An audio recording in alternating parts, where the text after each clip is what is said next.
Si je vous dis ça, c'est parce que certains ont pris la liberté, pour pouvoir mieux violer la mienne, de dire que c'était pas bien d'avoir fait une réunion privée, que tout le monde aurait dû être là.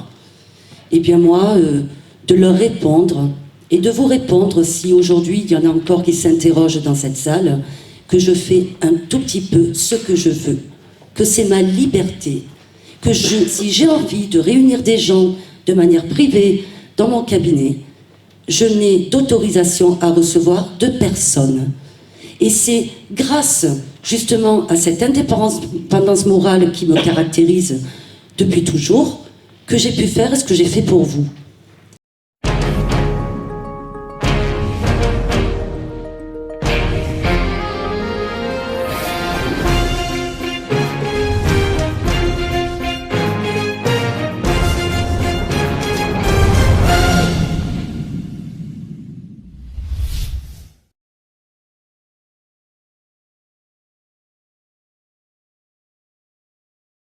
Cette réunion est filmée. Voilà, je préfère que vous le sachiez. Bon, vous l'avez vu, mais je préfère le dire. C'est le rôle, il me semble, d'un avocat pour que l'on ait un consentement libre et éclairé. Alors, un constat, cette année passée. Une année ensemble, une année difficile. Difficile pour tout le monde, y compris pour moi-même, puisque, vous le savez, j'ai été sur le terrain toute cette année écoulée, à donner des conseils, à être là pour les gardes à vue, être là aux audiences aussi. Donc j'avais un rôle juridique, mais aussi judiciaire. Et puis, malheureusement, sur les réseaux sociaux, mais aussi sur le terrain, j'ai pu m'apercevoir qu'il y avait des conflits entre nous, des rancœurs, des colères, parfois justifiées, parfois injustifiées, mais qui a détruit, en tout état de cause, ce mouvement, au moins en tout cas partiellement. Et lorsque j'ai fait ce constat, il y a à peine 4 ou 5 semaines, je me suis dit, tu y as toujours cru, tu t'es engagé parce que je les ai trouvés courageux, je vous ai trouvés tous courageux d'être sur le terrain en permanence, qu'il fasse chaud, qu'il fasse froid.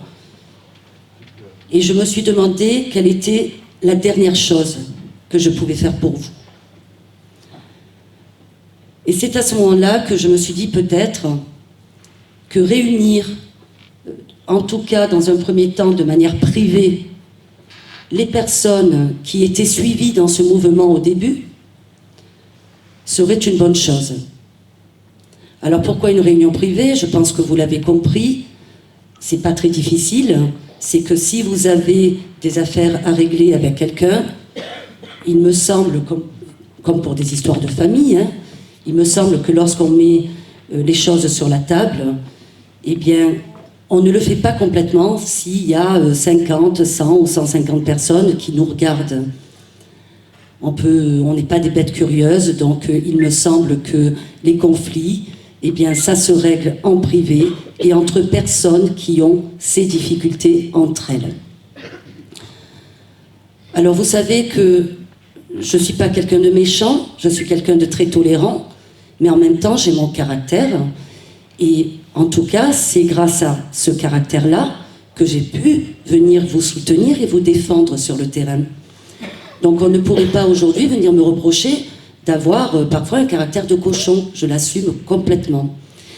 Si je vous dis ça, c'est parce que certains ont pris la liberté, pour pouvoir mieux violer la mienne, de dire que c'était pas bien d'avoir fait une réunion privée, que tout le monde aurait dû être là. Et bien moi, de leur répondre, et de vous répondre si aujourd'hui il y en a encore qui s'interrogent dans cette salle, que je fais un tout petit peu ce que je veux, que c'est ma liberté, que si j'ai envie de réunir des gens de manière privée dans mon cabinet, je n'ai d'autorisation à recevoir de personne. Et c'est grâce justement à cette indépendance morale qui me caractérise depuis toujours que j'ai pu faire ce que j'ai fait pour vous. Parce que si je n'avais pas cette indépendance morale, je me serais certainement dirigée, même jetée aux pieds de certains magistrats pour mieux les liper.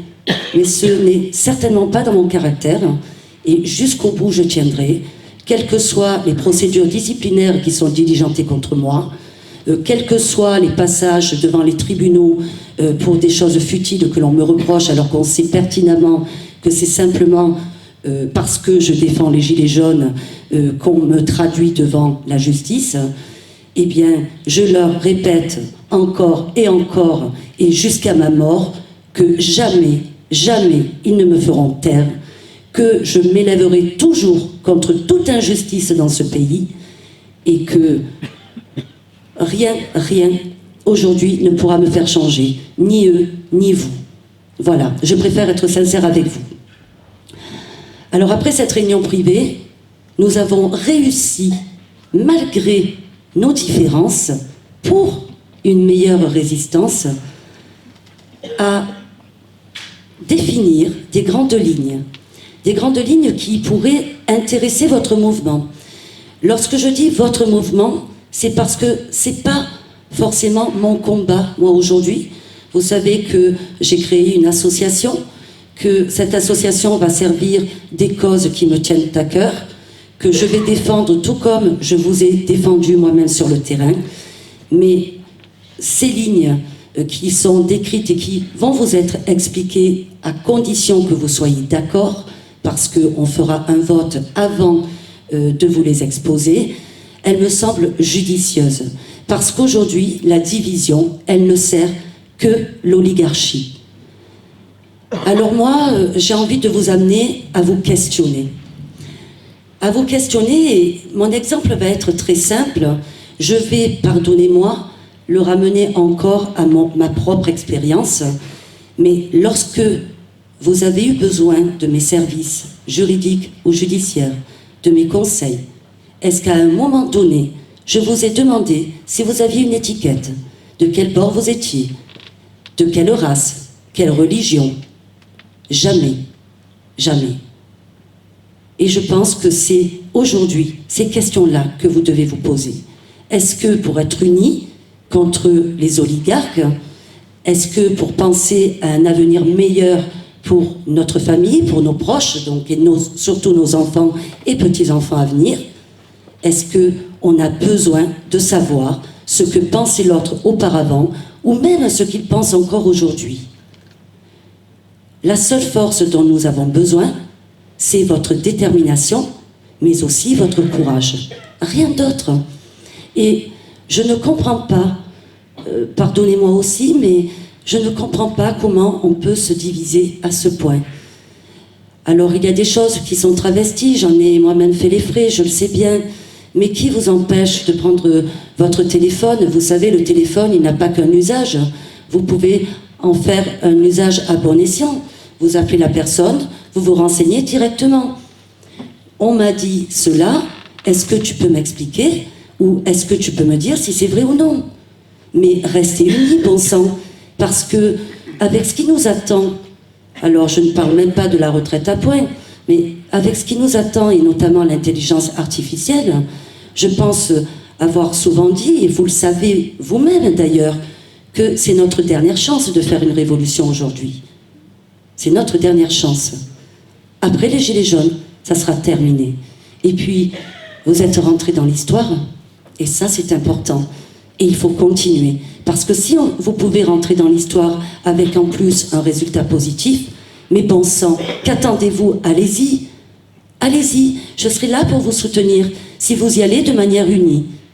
En revanche, si la division devait persister, eh bien, je suis désolée, mais je ne pourrai plus, au bout d'un an, comme ça, me fatiguer, m'épuiser, prendre donc sur mes ressources physiques, mes ressources morales, mes ressources financières aussi, parce que c'est pas négligeable. Je ne connais très peu d'avocats qui travaillent depuis 1 an gratuitement, c'est-à-dire qui travaillent pour rien, donc ça veut dire que ma situation, elle est parfois financière pire que certains gilets jaunes, mais je l'accepte.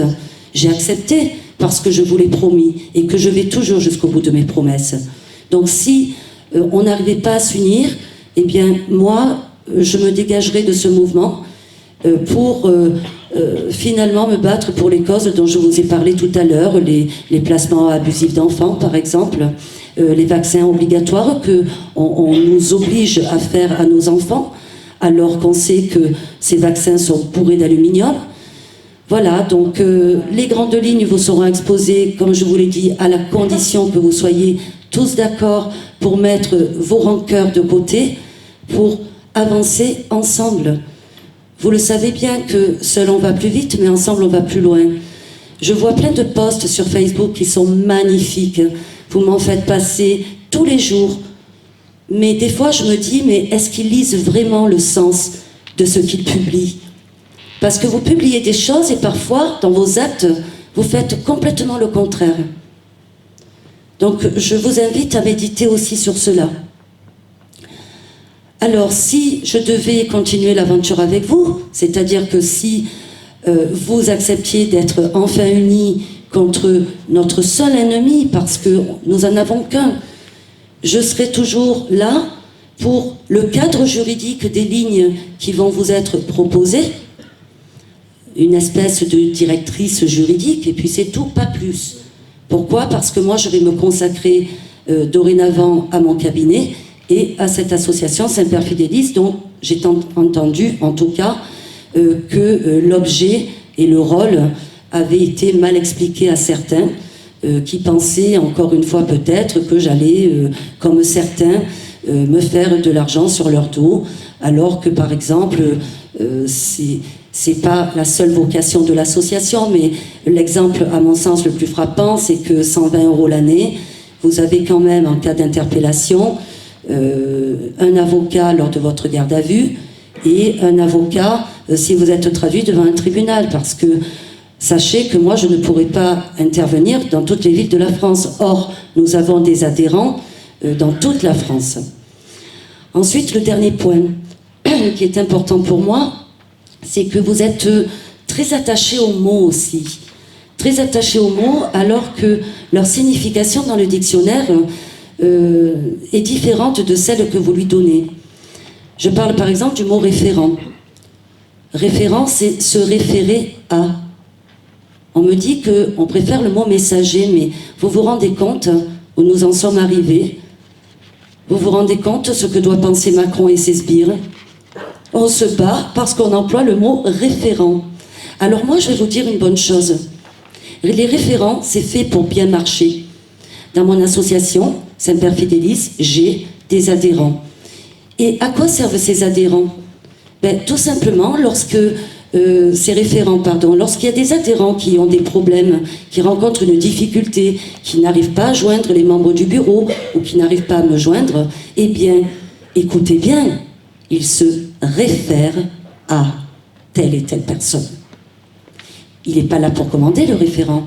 Il est là pour dire, voilà, moi, je sais que le mot d'ordre ou le conseil juridique de Sophie Albert, c'est celui-ci et celui-ci.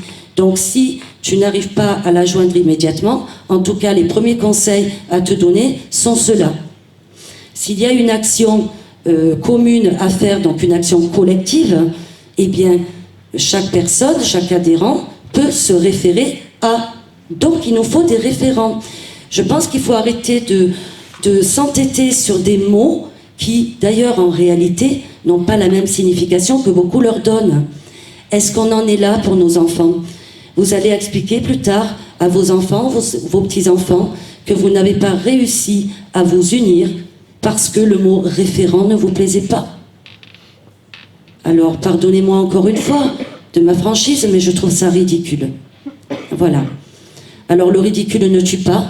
Donc ça veut dire qu'on va pouvoir, si vous le souhaitez, avancer ensemble, encore plus fort, encore plus loin, ne rien lâcher, être déterminé comme jamais, parce que vous êtes déterminé, vous êtes courageux, et ça, le pouvoir exécutif, le pouvoir en place, le président et le gouvernement, c'est la seule chose qu'ils ne peuvent pas vous enlever.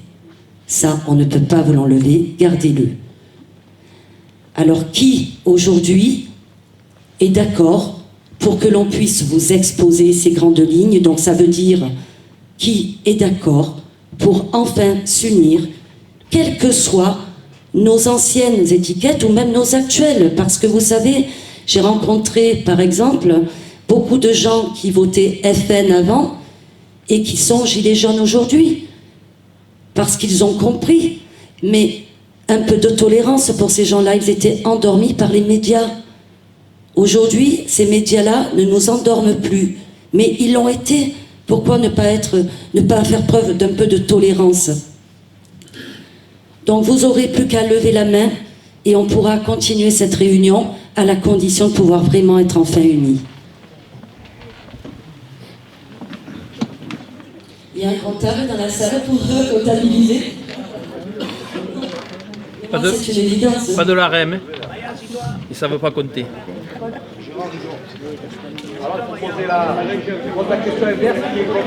Alors voilà, maintenant, qui est contre? Oui, monsieur, donc une personne qui est contre. Un motif particulier peut-être? Oui, parce que exposer, vous dites, est-ce que vous êtes d'accord pour exposer, donc ça veut dire obligatoirement unir? Moi je vote comme expose d'abord avant de s'unir. Alors, je pense que ce projet avec ces grandes lignes vont être une perte de temps à partir du moment où on n'est pas tous unis. Parce que ce sont des lignes directrices qui vont servir à s'unir aussi. L'un ne va pas sans l'autre. Donc, je pense que personne ici n'a envie de perdre son temps. Ils ont tous, chacun, des choses plus importantes à faire, ne serait-ce que chez eux, s'occuper de leurs enfants. Pareil pour moi. Donc, si vous avez une raison un peu plus subjective, je dirais, vous pouvez l'exposer. La parole est ouverte à tous et surtout, vous avez chacun votre liberté de penser, votre liberté de parole. On n'est pas comme Macron ici, tout le monde a la parole. Mais si c'est juste de dire « je ne vote pas parce qu'il n'y a pas encore les grandes lignes directrices », voilà, c'est les grandes lignes directrices, vous verrez que ce n'est pas quelque chose que l'on vous impose. Vous verrez que vous pourriez adhérer à une idée et pas une autre. Elles ne sont pas toutes forcément scindées. C'est plusieurs idées. Si vous n'adhérez à aucune, ben, vous n'adhérerez à aucune. Mais pour l'instant, la question, c'est pas est-ce que vous adhérez à ces grandes lignes. La question, c'est est-ce que vous êtes prêts à être enfin unis et oublier les vieilles querelles.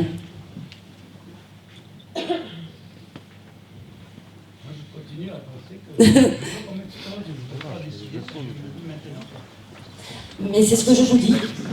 Vous ne serez quand même pas obligé de vous mettre dans les grandes lignes. Vous pourrez vous mettre dans une, deux, trois ou zéro. Mais je me plie à la majorité, il n'y a pas de problème. Ah non, non, ne vous pliez pas. En revanche, voilà, comprenez bien que la question là, c'est pas la question est-ce que vous êtes tous d'accord pour les lignes directrices. C'est est-ce que vous êtes tous d'accord pour être unis. Et ça, je pense que quand on est gilet jaune, c'est très facile de dire oui. Pour l'union? Pas pour vous, pour l'union. Bon, ben écoutez, c'est votre opinion, je la respecte. Alors, à ce moment-là, c'était majoritairement oui? Oui? D'accord. Alors, qui veut venir exposer un tout petit peu ces lignes directrices?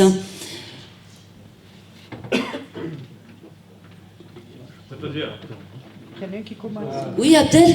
Allez, Abdel. Alors, une chose importante quand même que j'ai oublié de vous dire. Lorsque je suis arrivée, non mais tu peux quand même t'approcher, Abdel. Lorsque je suis arrivée, je ne souhaitais pas être sur l'estrade.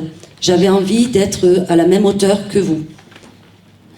On m'a dit non parce que s'il y a des gens debout, ou voilà, ils vont pas vous voir, Sophia, et voilà, c'est pas bien. Ils vont être obligés de se lever pour pouvoir vous voir parler, etc. Voilà, sachez que ça n'est en aucun cas un signe de supériorité sur vous, bien au contraire.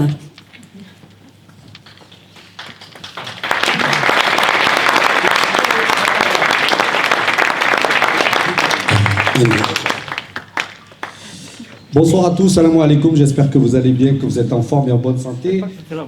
Donc voilà, je fais partie des personnes qui ont été à cette fameuse réunion un peu privée. Avec nous, il y avait Christophe Chalençon, qui est devant, il y avait Gabi, il y avait Roland, il y avait Anthony Pereira, il y avait Farid Farissi, il y avait GG, et il y avait Tonton et JF. Voilà. Que tout le monde a critiqué. L'idée, c'était quoi en fait? Que tout le monde a critiqué en fait. Hein? Que tout le monde a critiqué. Ah, c'est pas grave ça. En fait, l'idée, c'était de dire, aujourd'hui, malgré tout, on a tous donné beaucoup pour cette lutte. Et on a tous, malgré les différences, on ne se trompe pas de combat, on a tous envie que le mouvement il continue. Donc l'idée de départ, c'était, est-ce que ceux qui ont fait partie des polémiques, moi, Christophe, Gabi, Anthony, est-ce que nous, on est déjà capable de le faire et de montrer déjà au moins la voie si on veut être crédible plus tard? Donc nous, le départ, c'était ça. Moi et Christophe, on s'est fait la guerre. Et pourtant, pour le bien des Gilets jaunes, on a été capable de se dire, on met tout de côté. Et pourtant, croyez-moi, quand je vous dis on se faisait la guerre, c'était vraiment la guerre. C'est aller à déposer plainte à la police, c'est aller à des mots qui sont forts sur Internet, c'est aller à des divisions profondes. Et donc, le fait que tous les deux, avec Gabi, qui pareil, lui aussi, d'ailleurs, avait son lot de personnes qui ne pouvaient pas nous voir, est-ce qu'on était capable de faire ce premier pas-là? Et donc, on l'a fait pour le bien du mouvement, en se disant que, évidemment, ce n'est pas les chefs qui se mettent autour d'une table et qui vont dire un peu ce qu'il faut faire, mais le mouvement dans le Vaucluse, on est tous d'accord pour dire, même ailleurs, ben, qu'il est très affaibli, qu'il est très mal au point, qu'il est peut-être même dans le coma et peut-être même mort. Ça, c'est mon point de départ, ce qui m'a fait venir à cette réunion et faire accepter tout ça. Mais, comme je vous disais... Alors qu'on était les plus structurés à l'époque. Voilà. Mais comme je disais un peu au départ, voilà, il fallait qu'on ait cette grandeur d'âme pour le mouvement, donc on l'a fait. Mais on s'est dit, on ne peut pas simplement faire réunion et dire c'est bon, on se fait la paix, on oublie, et puis voilà. Il fallait aussi proposer quelque chose.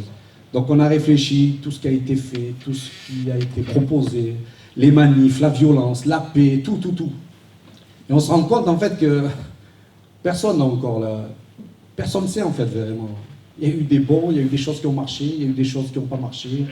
En fait, on a fait notre expérience à travers ce mouvement. Donc aujourd'hui, on refait une réunion des Gilets jaunes, sauf que cette fois-ci, on a 1 an, on se connaît. Cette fois-ci, on a donné, on a été sur les ronds-points, on sait pourquoi on est là. Alors qu'avant, les premières réunions, on était 500, mais on n'avait rien fait.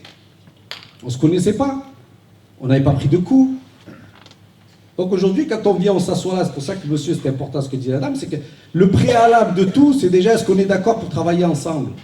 On s'en fout, j'allais dire, à la rigueur de la deuxième partie. Parce que la deuxième partie, elle peut toujours se corriger. On propose quelque chose, ça ne plaît pas, on s'en fout, on change. Mais on ne peut pas changer le préalable qui est l'union. Donc ici, il y a des gens, moi, que je ne pouvais pas voir. Eh ben, je vais ravaler tout, et puis je vais repartir comme au début. Bonjour, pour commencer. Et puis bonjour, et peut-être on boira un coup de main. C'est ça l'idée. Si on veut tenir face au CRS, face aux politiques, il faut déjà au moins qu'on soit capable de se tenir entre nous. Donc c'était ça c'est ça le truc. Et l'union, elle fait que on va corriger nos faiblesses par le groupe. On va corriger la lenteur par le groupe. Et donc on a proposé avec Christophe, j'aimerais bien qu'il vienne, même Gabi, ceux qui étaient là, parce qu'on était nombreux, on a proposé en fait l'idée d'axes. Voilà, et les axes, c'est quoi? On ne va pas sortir tous les samedis, faire une manif, prendre des coups. Il faut qu'on se projette. Si on se projette dans le long terme, il faut garder des outils. Donc, on a vu que les syndicats jouaient un rôle important. Et on a vu qu'il y avait beaucoup de gilets jaunes qui sont dans la rue. Il y a peut-être l'idée aussi d'avoir un syndicat de gilets jaunes. C'est peut-être tout con, c'est un axe de travail. Pourquoi nous aussi on ne serait pas dans l'étape des négociations et au lieu de dire la CGT ou CFDT c'est des vendus et tout, pourquoi pas avoir des représentants aussi? Pourquoi pas avoir des gens aussi qui viennent de cette base gilets jaunes et qui défendent aussi ce qui fait que nous sommes dans la rue depuis longtemps. Donc peut-être qu'au lieu de signer juste parce qu'on a eu un accord pour nous, peut-être qu'on va penser aussi aux autres, qui étaient la base des gilets jaunes. Donc il y avait aussi un outil politique. Alors ça fait toujours peur quand on dit ça et tout, mais n'empêche qu'arrivent les élections, on se retrouve comme des cons. Moi j'ai arrêté en partie le mouvement parce que les gens ils ont voté Macron. Oh, 1 an de lutte, les gens ils ont dit je vote Macron. Pourquoi? Parce qu'il y a Le Pen. Pourquoi Voilà, les gens ils ont voté Macron. Alors que 84% des gens, ils étaient d'accord avec nous. Mais tu m'expliques comment tu fais pour voter pour Macron? Vote pour quelqu'un d'autre à la rigueur. Il y a 24 candidats. Donc, il nous faut un outil aussi politique. Mais l'outil politique, c'est le plus complexe. Celui qui arrive à faire un outil politique, il est président de son parti. Donc à moins d'être comme Macron, d'avoir des millions et les banquiers derrière qui vous font toute la pub, qui vous donnent tous les outils, les réseaux et qui en plus ça va les taper chez les gens influents, nous non, c'est là-bas, c'est en bas. Donc une fois qu'on a ça, il y avait tout un côté associatif aussi que Sophia a rappelé à travers son association, mais aussi les Gilets jaunes. On ne peut pas faire que aller dans la rue face au CRS. Il faut qu'on avait une vie, par exemple les ronds-points, c'était un lieu de vie. C'était un lieu associatif là-bas. On y va, on se retrouve là-bas. Pourquoi? Parce que souvent dans nos maisons, nos familles, la plupart, qu'est-ce que tu fous là-bas? La plupart des gens que nous connaissons, ils ne comprennent rien à ce qu'on fait. Et finalement, l'autre famille, c'était devenu les Gilets jaunes. Donc il y a un côté social, associatif. Il y a un côté qu'il faut préserver. Cette amitié entre nous, cette entente, faire les anniversaires comme il y a 2 jours, faire les nouvelles ensemble, faire des Noëls, faire je sais pas moi tout ça. C'est ça aussi qui donne de la force à ce mouvement, c'est parce qu'on n'est plus simplement dans des gens qui luttent, on est dans une famille d'en bas qui lutte contre ce pouvoir. Et donc il y avait comme ça un peu des axes, et on s'est dit, on pourrait partir sur ça. Les Gilets jaunes, c'est divers, il y en a ils sont attirés par le côté politique, il y en a ils sont attirés par le côté philosophique, et donc il faut que les gens y trouvent leur place. Alors nous, on est venu un petit peu à cette réunion de dire, voilà, on va essayer un ultime truc. Je vous cache pas, si ça marche pas, je veux dire, qu'est-ce qu'on va faire après? Moi je vois pas ce qu'on peut faire. Alors s'il y a une super idée, ok, on lâche tout ça. Mais pour l'instant, j'en vois pas. Première des choses qui nous viennent nous à l'idée, on va refaire venir tout le monde, tous ceux qui sont encore dans cet état constructif, et on va retravailler avec eux. Et on va mettre des outils, des axes de travail qu'on pourra changer en fonction de nos discussions, en fonction de qu'est-ce qui arrive qui est encore plus brillant, qui a encore plus de sens. Voilà. Donc ça, c'est l'état de nos discussions qui ont fait, on a fait 2-3 réunions, pas plus. C'est-à-dire, on n'a pas voulu arriver ici, on vous donne un programme. On s'est dit 2-3 trucs qui pourraient attirer le plus grand nombre. Et le seul que je regrette donc de tout ça, Anthony Pereira, il a préféré pour des raisons, parce qu'il a son entreprise, et puis il a aussi beaucoup donné, il ne se sentait pas de continuer, donc il a dit je me mets en retrait. Roland, qui ont tout un mouvement très actif là maintenant de Gilets jaunes, eux, ils n'ont même pas voulu venir. Voilà. Et puis il reste nous, voilà, avec tous nos imperfections. Et le pôle juridique que j'ai oublié, qui est un pôle très important, parce que vous avez vu, je veux dire, moi quand je suis arrivé à la barre, je veux dire, ils ne savaient même pas le motif en fait. Donc ils m'ont parlé en prisonnier, mais au lieu de me parler que de l'action des Gilets jaunes, ils m'ont parlé de mes 15 ans d'action comme militant. Donc c'est important aussi d'avoir un juridique, ça ne va pas vous sauver. Je veux dire, ils ont décidé de toute façon que ça serait la répression, mais quand on a un avocat et pas un piqué qui met une robe et qui ne vous défende pas, etc., etc. Moi quand j'étais dans la cellule, j'étais content parce que l'avocat, il ne les avait pas lâchés. Mais combien de Gilets jaunes se sont retrouvés avec des avocats commis d'office ou des avocats comme ça, qui défendaient même pas réellement leur cause, et pêcheurs, ils ont pris, moi j'en ai un, il a pris 3 ans avec moi, il a lancé une pierre. Et qu'est-ce qu'il a fait ton avocat? Rien. Voilà, donc tout le truc c'est ça, et évidemment c'est parce qu'on n'a pas perdu. Parce que les apparences sont toujours comme ça, on essaie flou et tout. Mais qui a étudié mai 68, la Révolution, etc., il voit que c'était toujours mal parti au départ. Au départ, il y avait un roi et tout le bordel.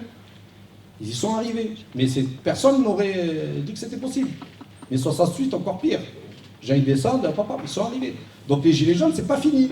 Mais évidemment, c'est ce qu'on va vous dire. Mais si c'était fini, pourquoi il y a toujours autant de policiers dans la rue? Pourquoi toujours autant de gens? Non, c'est pas fini. Mais ça va passer par là, en tout cas dans le Vaucluse. Voilà. Donc ça, c'est nos axes de travail. Et après cette réunion et après cette démarche qu'on va faire, eh bien, il va y avoir justement toute cette mécanique qui va se mettre en place pour faire en sorte qu'à l'intérieur de chaque outil, il y ait des gens qui fassent vivre un petit peu ce projet et que dans, je ne sais pas, X temps, on va voir avec Sophia, avec vous, voilà, qu'on puisse formaliser aussi les choses. Voilà. Donc, excusez-moi un peu. Christophe, j'ai rien oublié.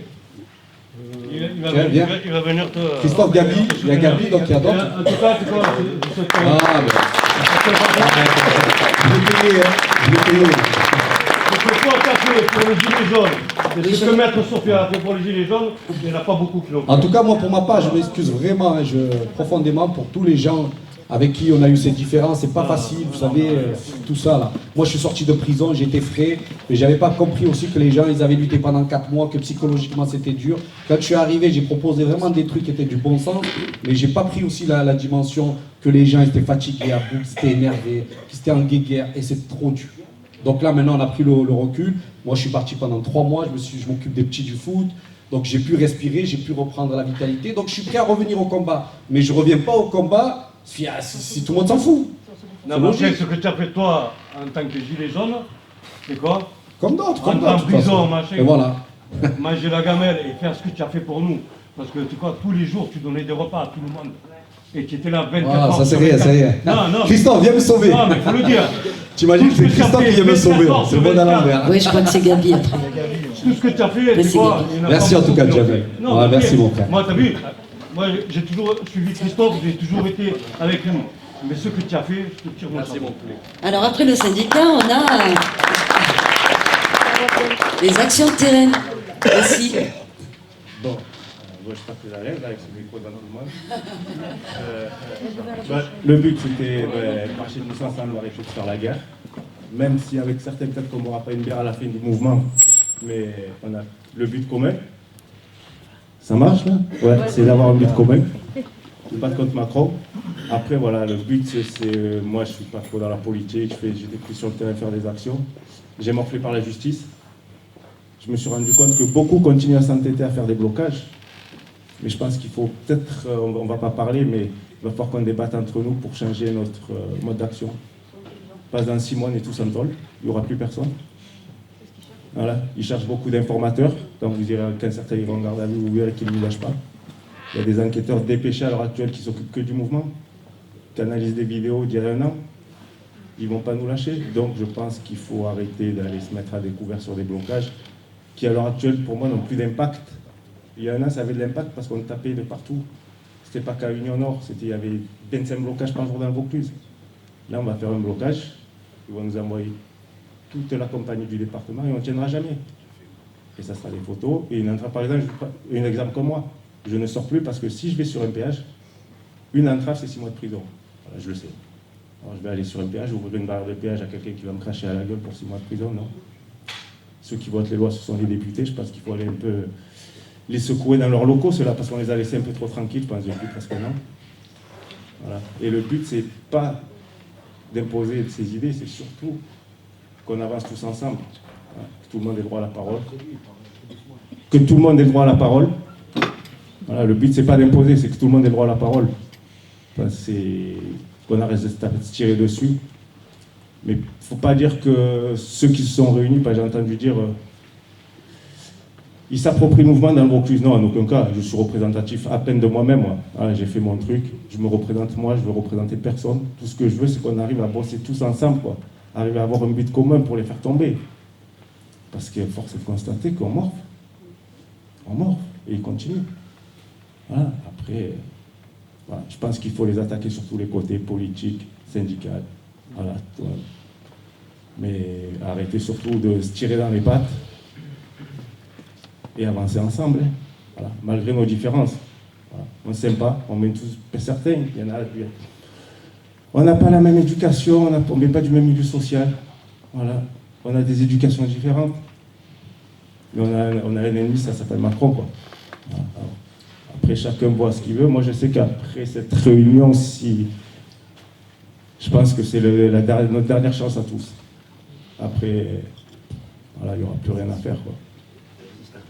La résistance, voilà, intelligente, mais pas sans chef, sans gourou. Il nous faut des gens pour nous représenter, forcément, des gens qui savent parler. Voilà. Je pense, hein, parce qu'on s'entête, comme a dit Sophia, sur le mot référent, mais quelque part, quand on doit parler à quelqu'un, par exemple à un politique, il faut quelqu'un qui porte notre parole. Hein. Mais il faut que ce soit des gens qui aient l'unanimité du groupe, ou voilà, qui ne soient pas là pour s'approprier le truc. Voilà. Pour moi, et que ces gens, à n'importe quel moment, qu'on me fasse une charte et que ce soit révocable à n'importe quel moment. S'il ne remplit pas les conditions, dans la semaine, on fait un vote entre nous et on le remplace. Je pense que c'est la seule façon d'avancer. Hein. Tous ensemble. Mais avec des représentants. Je pense. Parce que sinon, ça va. Il faut être structuré. Sinon, on n'avancera pas et ça va être la guerre depuis un an. Quoi.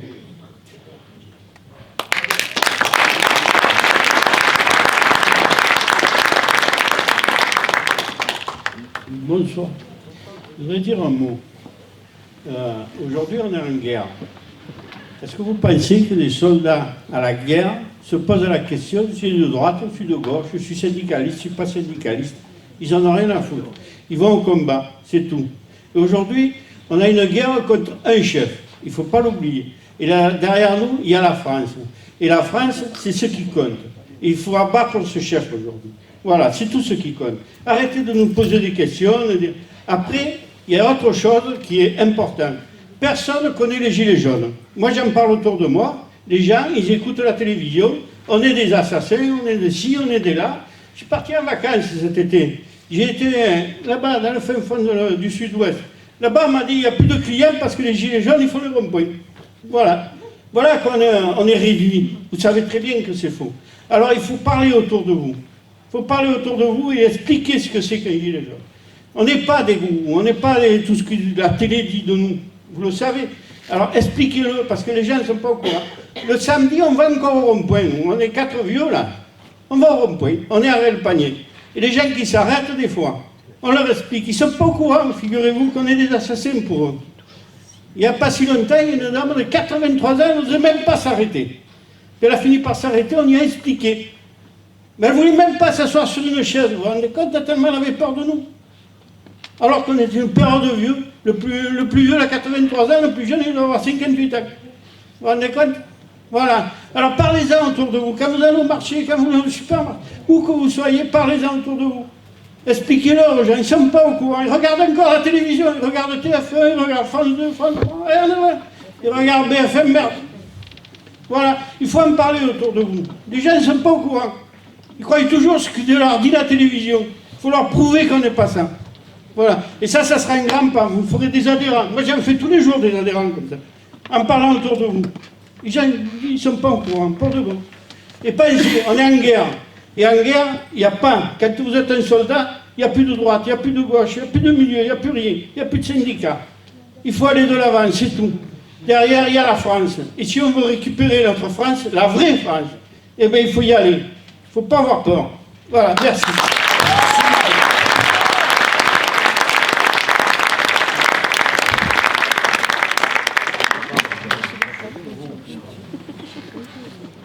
Je ne sais pas, GG, si tu voulais parler, toi. C'était, pareil que Gabi, c'était les actions de terrain. Voilà, à peu près. Monsieur, vous avez raison. Je dois vous dire que cette semaine, elle a été très particulière pour moi. Ça m'y a fait penser, ce qu'a dit monsieur, parce que j'ai eu beaucoup d'appels pour des gardes à vue.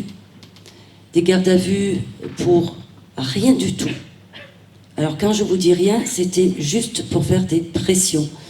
Ça veut dire que les policiers sont allés jusqu'au domicile de certaines personnes, se mettre juste dans leur jardin, faire pression pour que la personne se rende à une convocation. Tout simplement parce que moi, je leur avais dit, vous n'allez pas à une convocation tant que vous n'avez pas une convocation écrite, avec la notification de vos droits dessus. Eh bien, ils n'ont rien trouvé d'autre que cette pression. Et cette dame, lorsqu'elle m'a appelée, elle m'a dit, j'ai les policiers partout dans mon jardin, je ne sais plus quoi faire, je suis terrorisée, je suis tétanisée. Voilà ce qu'ils font en ce moment. C'est vraiment, comme j'avais dit sur la page Facebook, la traque des gilets jaunes. Ils vont vous traquer jusqu'à la dernière. Il y a encore eu également cette semaine, enfin semaine dernière, pardon, nous sommes lundi, une dame qui a été placée en garde à vue juste parce qu'elle a pris une photographie et qu'elle l'aurait envoyée à un ami. Attention, une garde à vue pour ça. Alors que ça restait en tout état de cause dans le domaine privé. Elle ne l'a pas diffusée sur les réseaux sociaux, donc quand on envoie une photo à un proche, ça reste dans le domaine privé, on ne peut pas vous poursuivre pour cela. Et bien là, elle a été placée en garde à vue. Donc on voit bien qu'aujourd'hui, les placements en garde à vue n'ont pour seul but que de faire pression et ainsi vous faire quitter le mouvement par la peur. La peur, de toute façon, c'est toujours ce sentiment sur lequel il s'appuie pour faire fuir les manifestants. Ils vous font peur avec leurs armes, les armes létales, les armes de guerre. Ils vous font peur avec les gaz lacrymogènes, qui sont d'ailleurs très dangereux pour la santé à court terme et à long terme. Donc ils jouent toujours sur les peurs. Et ils jouent encore sur ces peurs pour restreindre encore et encore vos libertés. C'est-à-dire qu'on vous dit que des mesures liberticides sont prises juste pour avoir plus de sécurité en France. Or c'est faux, on le sait très bien, c'est simplement qu'ils grignotent peu à peu l'ensemble de nos libertés. Et j'ai fait le constat suivant semaine dernière, que finalement nous étions bien dans un État dictatorial au niveau de nos droits et libertés fondamentaux. Voilà. Tout à fait, c'est une violence d'État. La violence, elle n'est pas toujours physique, vous avez raison, monsieur. Alors, du coup, Christophe, peut-être, puisque GG, non, donc c'est Christophe qui va parler à présent.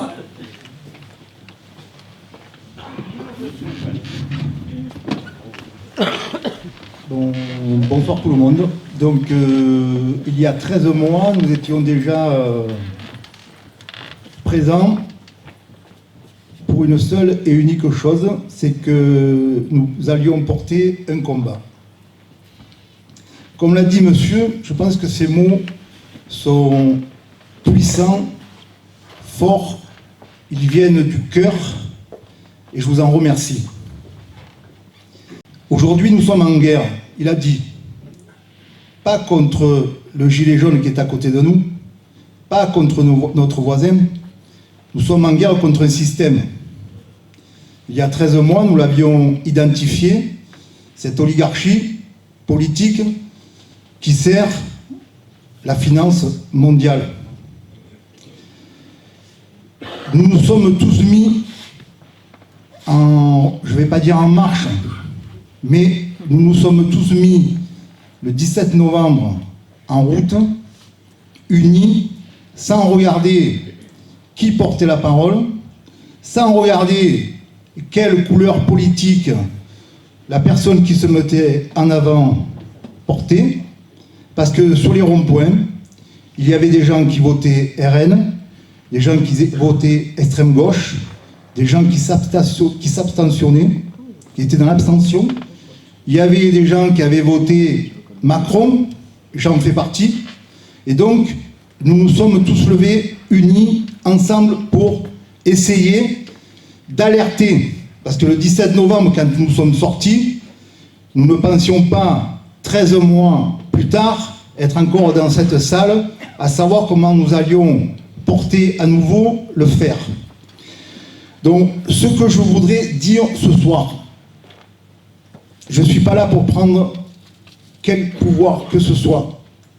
Comme je l'ai dit à la réunion du Pontet le premier soir où je me suis présenté à vous, s'il y a quelqu'un dans la salle ou ailleurs qui peut rassembler davantage que ce que les personnes qui se sont réunies la semaine dernière peuvent le faire, il n'y a pas de souci, je me mettrai derrière eux, ou derrière lui, ou derrière elle. D'accord ? Moi, mon seul ennemi, je me le répète, c'est Macron. Mon seul ennemi est Macron. Je suis un résistant. Pendant un an, j'ai des personnes qui sont peut-être ici dans la salle qui ont voulu m'abattre, moralement ou d'un autre biais. Je suis ici. Je suis là. Personne ne m'a éteint, personne ne m'éteindra, parce que la flamme de la résistance qui brille dans mes yeux et dans mon cœur, le dernier qui l'éteindra, c'est celui qui me mettra une balle dans la tête. Ok ? C'est clair ? Donc, je me battrai contre l'injustice au niveau du département, au niveau de notre nation et au niveau mondial. Parce que ce que je vous disais il y a un an, que le souffle des gilets jaunes que nous avions mis en route allait dépasser les limites du département, de la nation, de l'Europe et deviendrait un souffle mondial. Nous y sommes. Tu l'as dit. Je vous disais aussi autre chose, c'est que les partis politiques existants ne nous représentaient pas. 50% de gens ne vont plus voter. Aujourd'hui, avec le temps, certains partis ont essayé de s'accaparer le mouvement. Ils l'ont infesté, créant des divisions. Nous sommes là pour nous unir, pas pour nous diviser. Les syndicats, c'est la même chose. Aujourd'hui, vous vous rendez compte, il y a mais très peu, c'est pour ça que cette réunion arrive à souhait. Car les syndicats aujourd'hui ont trahi leur base. Des gens qui ont cru dans ces syndicats, qui se sont investis des fois une vie entière, ont été trahis. Et aujourd'hui, c'est les bases qui font tout bouger. Donc aujourd'hui, lorsqu'on vous parle de syndicats, oui, créons un syndicat puissant, fort, pas divisé en branches, mais qui va défendre le citoyen, qui va défendre le paysan, qui va défendre l'ouvrier, le patron. Lorsqu'il y a une expulsion d'un citoyen, parce qu'il a des difficultés, soyons là unis, c'est une des actions que nous devons porter. Lorsque l'huissier arrive chez cette famille-là, allons-y à 100, 200, 300, et dégageons ces gens-là, qui aujourd'hui, je vous rappelle une chose, c'est un véritable marché parallèle. Lorsqu'on détruit une entreprise, lorsque le tribunal administratif ou de commerce détruit une entreprise et que vous avez les vautours qui viennent piller, vendre tout le travail, toute la labeur des fois d'un couple, d'un homme, c'est du pillage. Nous nous sommes levés. Macron et son pouvoir oligarchique ont fait une erreur. C'est de vouloir nous asservir, je l'ai dit il y a 1 an, 10 ans trop tôt. Dans 10 ans, dans une décennie, il y a une grande majorité de gens qui ne seraient plus là. Nos gamins, pour la grande majorité, sont des individualistes. Avec ça, je sais plus où il est, mon téléphone, il est dans ma poche. On veut nous asservir. Nous, qui avons cette génération, il y a beaucoup de gens qui ont 40 ans, 50 ans, et voire plus dans cette salle. Nous avons connu une vie totalement différente. Une vie, et ce qu'a dit Abdel, il a raison sur les ronds-points. Nous avons retrouvé quelque chose d'essentiel dans nos vies d'hommes. La fraternité. Sur les ronds-points, il y avait la fraternité. Au début, on s'en battait l'os de savoir si le mec votait RN, votait extrême gauche. On mangeait tous la soupe et la gamelle ensemble. S'il était musulman, chrétien ou athée, on n'en avait rien à foutre. Pourquoi? Parce qu'on était dans une dynamique pour contrer l'oligarchie. Nous avons, pendant 3 semaines, structuré le département du Vaucluse. Le 17 novembre, nous étions le département le plus puissant de France. Nous avons fait trembler. Nous pensions réellement, moi le premier, que le pouvoir politique allait réagir et allait être illuminé tout d'un coup et se dire « Nous sommes passés à côté de quelque chose. On doit changer de cap. » Aujourd'hui, il faut que vous sachiez qu'ils ne changeront pas de cap. Ils ne changeront pas de cap. Parce qu'ils ont décidé de nous asservir. Aucun parti politique aujourd'hui, s'il avait le pouvoir, qui est financé avec l'argent public, quel qu'il soit, ne changera de cap. Parce qu'il mange au système. Donc lorsque je vous disais qu'il fallait créer une force politique, il y a déjà 1 an, 13 mois, aujourd'hui nous y sommes. Alors après on peut me dire, l'extrême droite va prendre le pouvoir et elle va tout changer. L'extrême gauche va changer le pouvoir et va tout changer. Mais ces gens-là représentent quoi? 10% de l'électorat? Voilà. Ce qu'il faut que vous compreniez, c'est que nous devons nous mettre autour d'une table, tous unis, parce que des gens d'extrême droite ont une partie de la vérité, des gens d'extrême gauche ont une partie de la vérité, et que peut-être nous allons pouvoir trouver tous ensemble une troisième voie.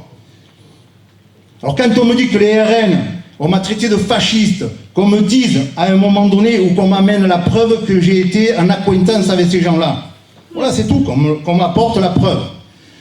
J'ai toujours porté la voix de la raison. La voix de la raison, c'est la voix du rassemblement. On se met autour d'une table et on discute tous ensemble. Voilà.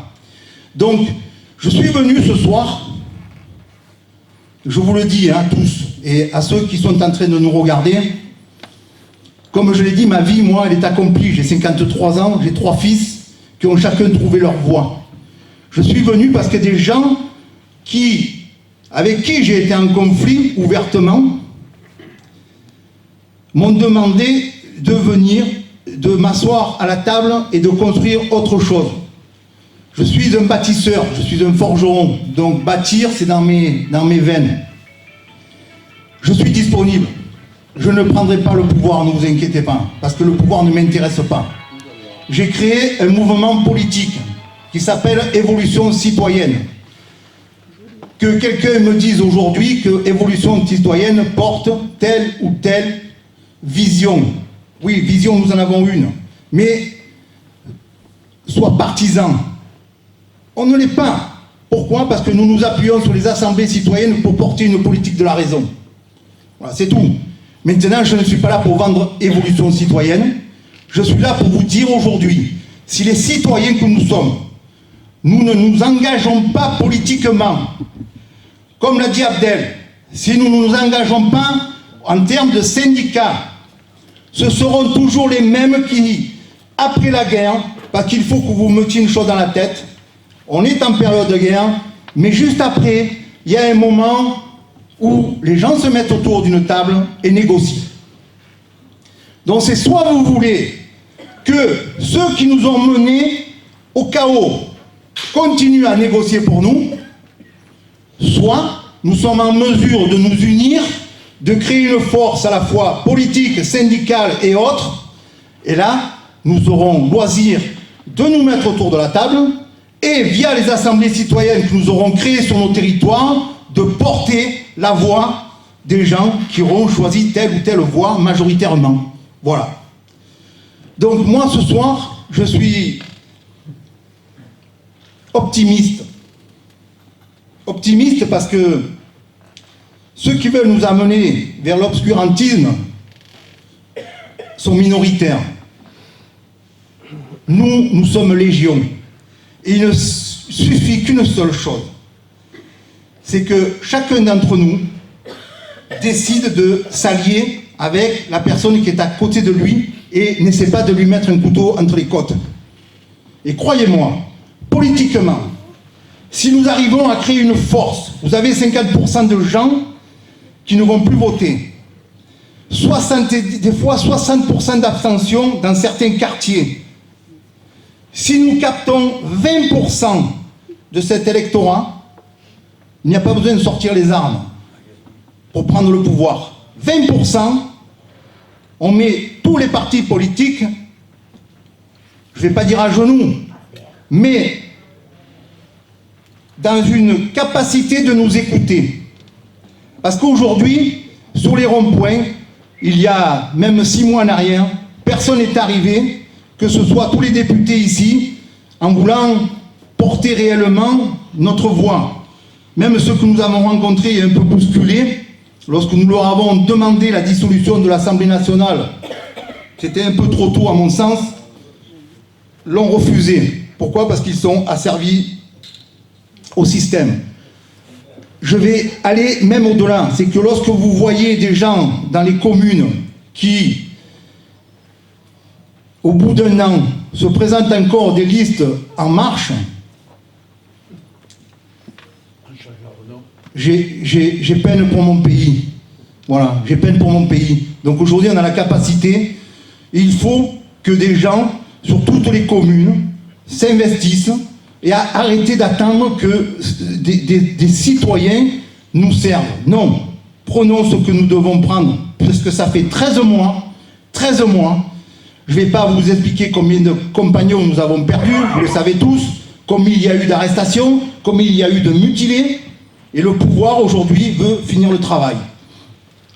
Donc on vous a parlé des arrestations arbitraires, on vous a parlé des gardes à vue. Il faut qu'il y ait un terme à tout ça. Sinon, moi je vais vous dire, je suis dans le Ventoux, hein. Je suis très bien chez moi. Je me fais casser par tout le monde, mais c'est pas grave. Je suis le seul gilet jaune de Sceaux, je crois, mais c'est pas grave. J'irai jusqu'au bout, avec le combat que je mène.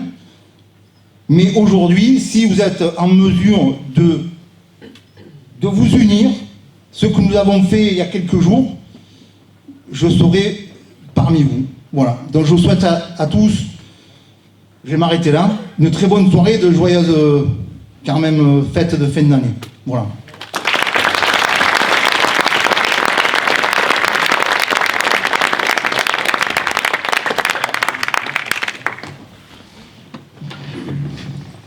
Alors là, on peut, pour chacun d'entre vous, poser des questions. On vous passe le micro, vous posez la question à celui à qui vous avez envie de la poser, parmi ceux qui ont parlé ou même d'autres dans la salle.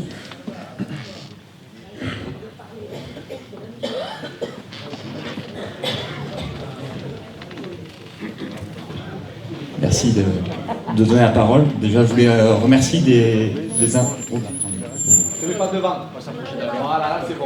Oui, mais ça intimide.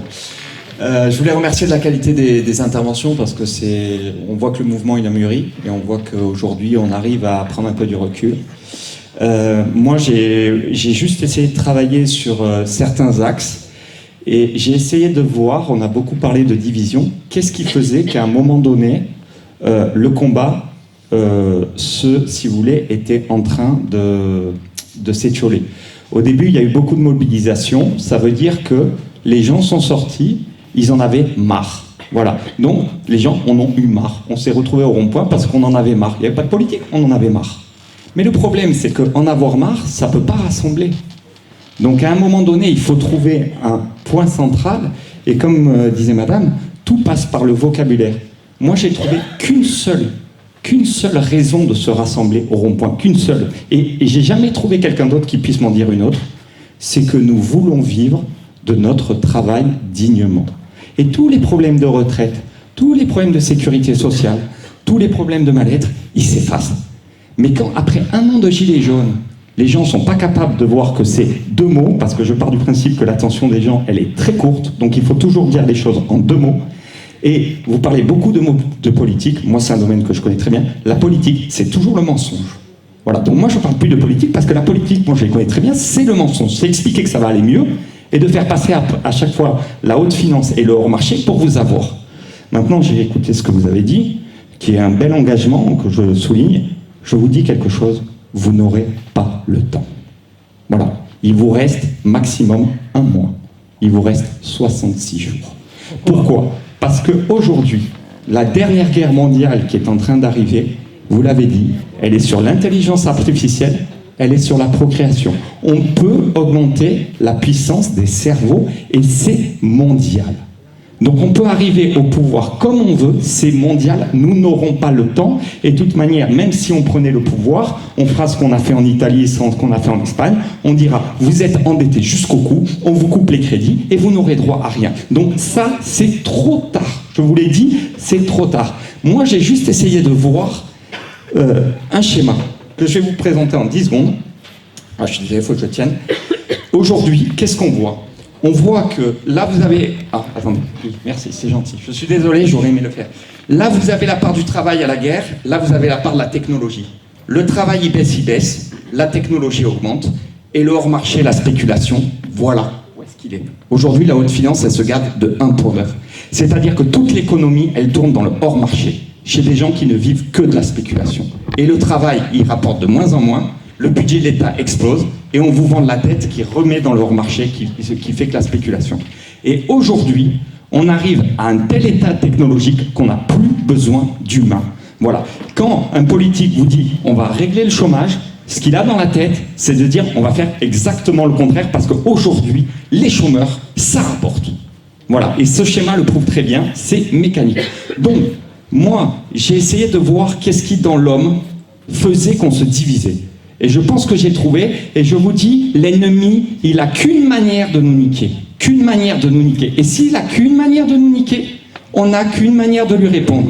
L'ennemi ne fait jamais, je répète, l'ennemi ne fait jamais de politique. Il faudrait être taré quand on a du pognon, quand on est dans le grand capital, d'aller en politique. Ça n'existe pas. Je connais qu'un seul exemple, c'est le fils de Marcel Dassault qui était un peu, comment dirais-je, cascadeur, qui a voulu y aller alors qu'on lui avait dit de ne pas y aller. Parce que, mais c'est, voilà. Sinon, un fils d'industriel, quelqu'un qui vit du capital, ne va jamais en politique parce que la politique, elle est juste ici, si vous voulez. Elle consiste à dire, on va faire passer les intérêts des possédants et de l'autre côté, on va expliquer que le travail reviendra. Et regardez, si on prend la CGT, tout ça, le travail, il est là, maintenant, il est là. Et la CGT, elle vous coûte 5 milliards par an. C'est 2% du budget de l'État. Alors moi, je suis désolé, quand on a 2% du budget de l'État et qu'on arrive ici, parce qu'on est refinancé par le grand capital, on est à la solde du grand capital pour entretenir la pauvreté. Et c'est mécanique parce qu'à un moment donné, c'est binaire, on voit très bien, ça sert à rien. Voilà. Et donc, si le génie de la politique, et c'est pour ça que moi je supporte plus ce mot, c'est qu'il suffit d'introduire une seule erreur de langage, une seule erreur, et tout est inversé et on peut en parler indéfiniment. Et quand quelqu'un me dit « ce que vous dites est faux, moi je suis pas chez les Gilets jaunes parce que je veux vivre mieux de mon travail », je dis « alors c'est quoi votre problématique, monsieur, pourquoi vous êtes là ?»« Ah ben parce que je gagne bien ma vie », alors je dis « mais c'est quoi votre problématique ?»« Ah ben oui, mais je paye trop d'impôts ». Ah ben je dis « alors là, ils vont se tomber, donc ça veut dire que votre travail ne rapporte pas assez, parce qu'à un moment donné, il est pompé par quelque chose. » Mais ça, quand on en est là, si vous voulez, et qu'on part pas sur une base comme ça, eh bien on s'aperçoit que tout est faux parce que les gens se divisent. Qu'est-ce qui va se passer ? Si on ne se rebelle pas, parce que c'est mondial, si on ne se rebelle pas, si on accepte que le génome humain, je dis bien le génome humain, soit pris par l'artificiel, qu'on est en train de pouvoir augmenter la puissance des cerveaux, qu'on va avoir des humains qui vont être augmentés, et que la bio-humanité, le secret, c'est que la bio-humanité, elle est terminée. Voilà, on va pouvoir arriver sur des humains androïdes qui auront plus de maladies, qui auront des capacités qui sont incroyables et qui auront une puissance de cerveau qui fera qu'aujourd'hui, le marché va s'attaquer à la reproduction. Donc, si on veut stopper ça, il n'y a qu'une seule moyen.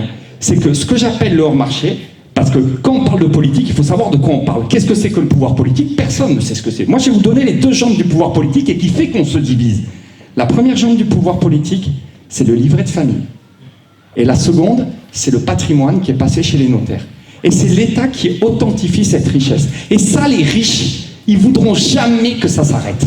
Parce que vous avez peut-être une petite maison qui vaut 100, 150 000 euros, même, voilà, jusqu'à 200 000 euros. Ça s'appelle des économies. Et à partir de 200 000 euros, j'appelle ça le RRFM, c'est-à-dire la richesse par Français moyen, vous rentrez dans le domaine du capital. Et on va être dans le capital qui devient autonome et qui vous enrichit. Et on veillera à ce que vous n'ayez jamais accès à cela. Donc on s'arrange pour faire monter l'inflation et pour que le travail... Et quand le travail rapporte de moins en moins, eh bien vous avez de moins en moins accès au capital et les gens se partagent à ce niveau-là, au-dessus, dans le hors-marché, dans la spéculation, en haut là, ils se partagent toute la richesse. Donc, moi je dis, on va s'unir. Mais on n'a pas le temps de faire une association politique. Il faut juste changer le paradigme. Si on accepte de déséquilibrer le marché, par l'héritage, parce que la politique se nourrit de la division et du déséquilibre, en disant « moi je veux que mes enfants, parce que c'est inscrit dans l'homme, vivent mieux et qu'ils aient moins à travailler ». Et on va le faire par le marché. Et personne n'a pensé à la Révolution française, et Dieu sait s'il y avait des penseurs, que liberté, égalité, fraternité, quand quelqu'un n'aura jamais à travailler et que l'autre sera servi toute sa vie, surtout avec l'effet technologique, ça ne pouvait pas marcher. Donc on arrive à une soumission totale par la technologie qui efface l'humain et par des gens qui ont hérité. D'ailleurs les sondages le disent très bien, pour être riche, il faut hériter. Tous les spécialistes le disent. Parce qu'aujourd'hui, c'est dans toutes les études, toutes les fortunes sont héritées parce qu'aujourd'hui l'effet technologique, sauf quelques cas rares, c'est comme au loto, on ne vous interdit pas de jouer, mais il est transmis dans les mêmes familles, je le sais pertinemment. Les mêmes familles, trust, depuis la Révolution, nous sommes... Depuis la Révolution, la bourgeoisie a organisé la Révolution quand elle a eu plus d'argent que le roi. Excusez-moi, oui. Oui, c'est vrai que ça serait bien dans une réunion prévue pour ça, mais là, c'était question-réponse. Alors bon, je finis juste sur ce paradigme. S'il vous plaît. D'accord, le paradigme auquel on va être confronté sur l'unité, c'est soit on fait vivre la liberté parce qu'on considère que le travail, si mais on sera au bout d'un moment, vous allez être confronté à ça, soit le travail doit être la base de notre unité, parce que le travail et la technologie doivent être partagés par tous, soit vous allez accepter que la technologie soit prise par un petit nombre, et ils vont faire crever le reste, parce qu'ils sont très lucides, les gens qui organisent ça, ils savent qu'on est trop sur Terre. Voilà, merci de m'avoir écouté.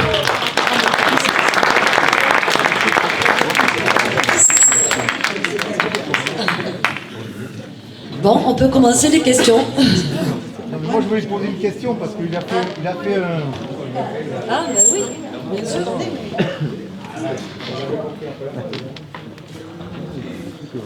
Il est parti où? Non, mais il a fait un constat, c'est bien, mais... Oui, la solution. Voilà, c'est ça, ouais. Non, C'est ça qu'on attendait, en fait. mais non, la solution, parce que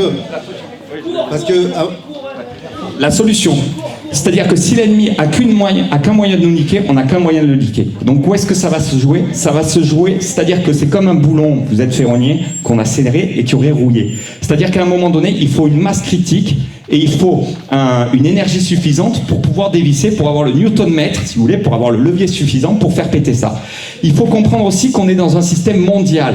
Donc, c'est-à-dire que, moi je dis toujours aux Gilets jaunes, ok, vous prenez le pouvoir, vous avez le rythme, mais après vous proposez quoi? Et à un moment donné, il faut bien comprendre que si vous voulez, si on n'a pas anticipé la suite, eh ben on va se retrouver appauvri par la finance, qui va faire comme en Italie, qui a dit, mais attendez, c'est pas compliqué, vous faites ce que vous voulez, on vous coupe tout. Et le peuple va tellement être dans la misère que les gens vont se retourner contre les gens qui auront essayé de libérer ça. Malheureusement, c'est cette histoire. Donc si on part sur cette idée que le système doit être remis à plat pour que la technologie, ce qu'il faut faire, c'est que d'abord, il faut convaincre les gens que si on ne remet pas les richesses, si on ne partage pas la technologie, tous ensemble, à égalité, ils sont morts. Voilà, ils vont être pucés, ils vont être complètement contrôlés par la machine, et à un moment donné, et les gens qui disent non, c'est pas vrai, qui coupent le courant chez eux, qui me donnent leur carte bleue, qui vivent dans la rue et qui ne s'autorisent pas à dépenser un centime, vous allez voir, vous êtes pris au système. Vous êtes... Ah, si, monsieur, vous me donnez votre téléphone, votre carte bleue, vous coupez le courant, vous n'aurez plus aucun accès à rien. Et on va vous pucer, je vous le dis, parce que de toute manière... Vous parlez de couper le courant. Qui coupe le courant? Mais non, je dis pas... Qui coupe le courant?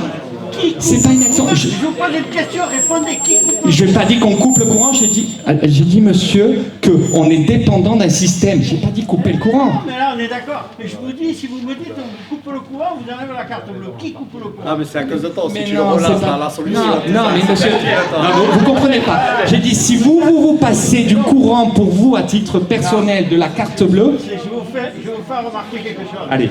Il y a eu des révolutions. Elles ont toujours été faites. Elles Dans bouffent. des villages. Oui. Vous savez comment? Non. Que les gens, ils ont repris le pouvoir. Non, eux-mêmes. jamais. Ah si, si. Jamais. Ils ont fait leur propre monnaie. D'accord. La réponse est que si vous ne partagez pas la technologie, si on ne change pas de paradigme, vous allez vous faire dominer par ceux qui en ont le plus. Donc c'est ça. Comment on fait? Eh ben il faut... Ce que je peux dire, c'est que tout ce qu'il dit... Non, mais la solution, elle est... En fait, ça n'est pas facile à expliquer. On a mis une vidéo... On lui a laissé le temps, on a fait une vidéo qui a pas mal marché d'ailleurs. Croyez-moi, moi je l'appelle folding. Mais tout ce qu'il dit, je vous dis que c'est un génie, c'est la vérité. Ce qu'il n'arrive pas à dire, c'est que comme ils maîtrisent la technologie, ils n'ont même pas besoin de nous, globalement dans pas longtemps. Et avec le développement de l'intelligence artificielle, ce qu'ils vont vouloir eux, c'est développer des guerres, etc. pour que la moitié d'entre nous, elle meure. Bon, non, pas maintenant parce que... Sur des bases qui sont... Même le pognon, Attends. ils l'ont pas. Voilà, tu as compris? Alors, on va juste essayer de, par rapport à... Merci beaucoup. Merci à toi. Voilà mon Dieu, regarde. Non, mais... Sur des raisonnements qui sont... Vous savez que les riches, ils ont rien que des écritures dans des comptes bancaires.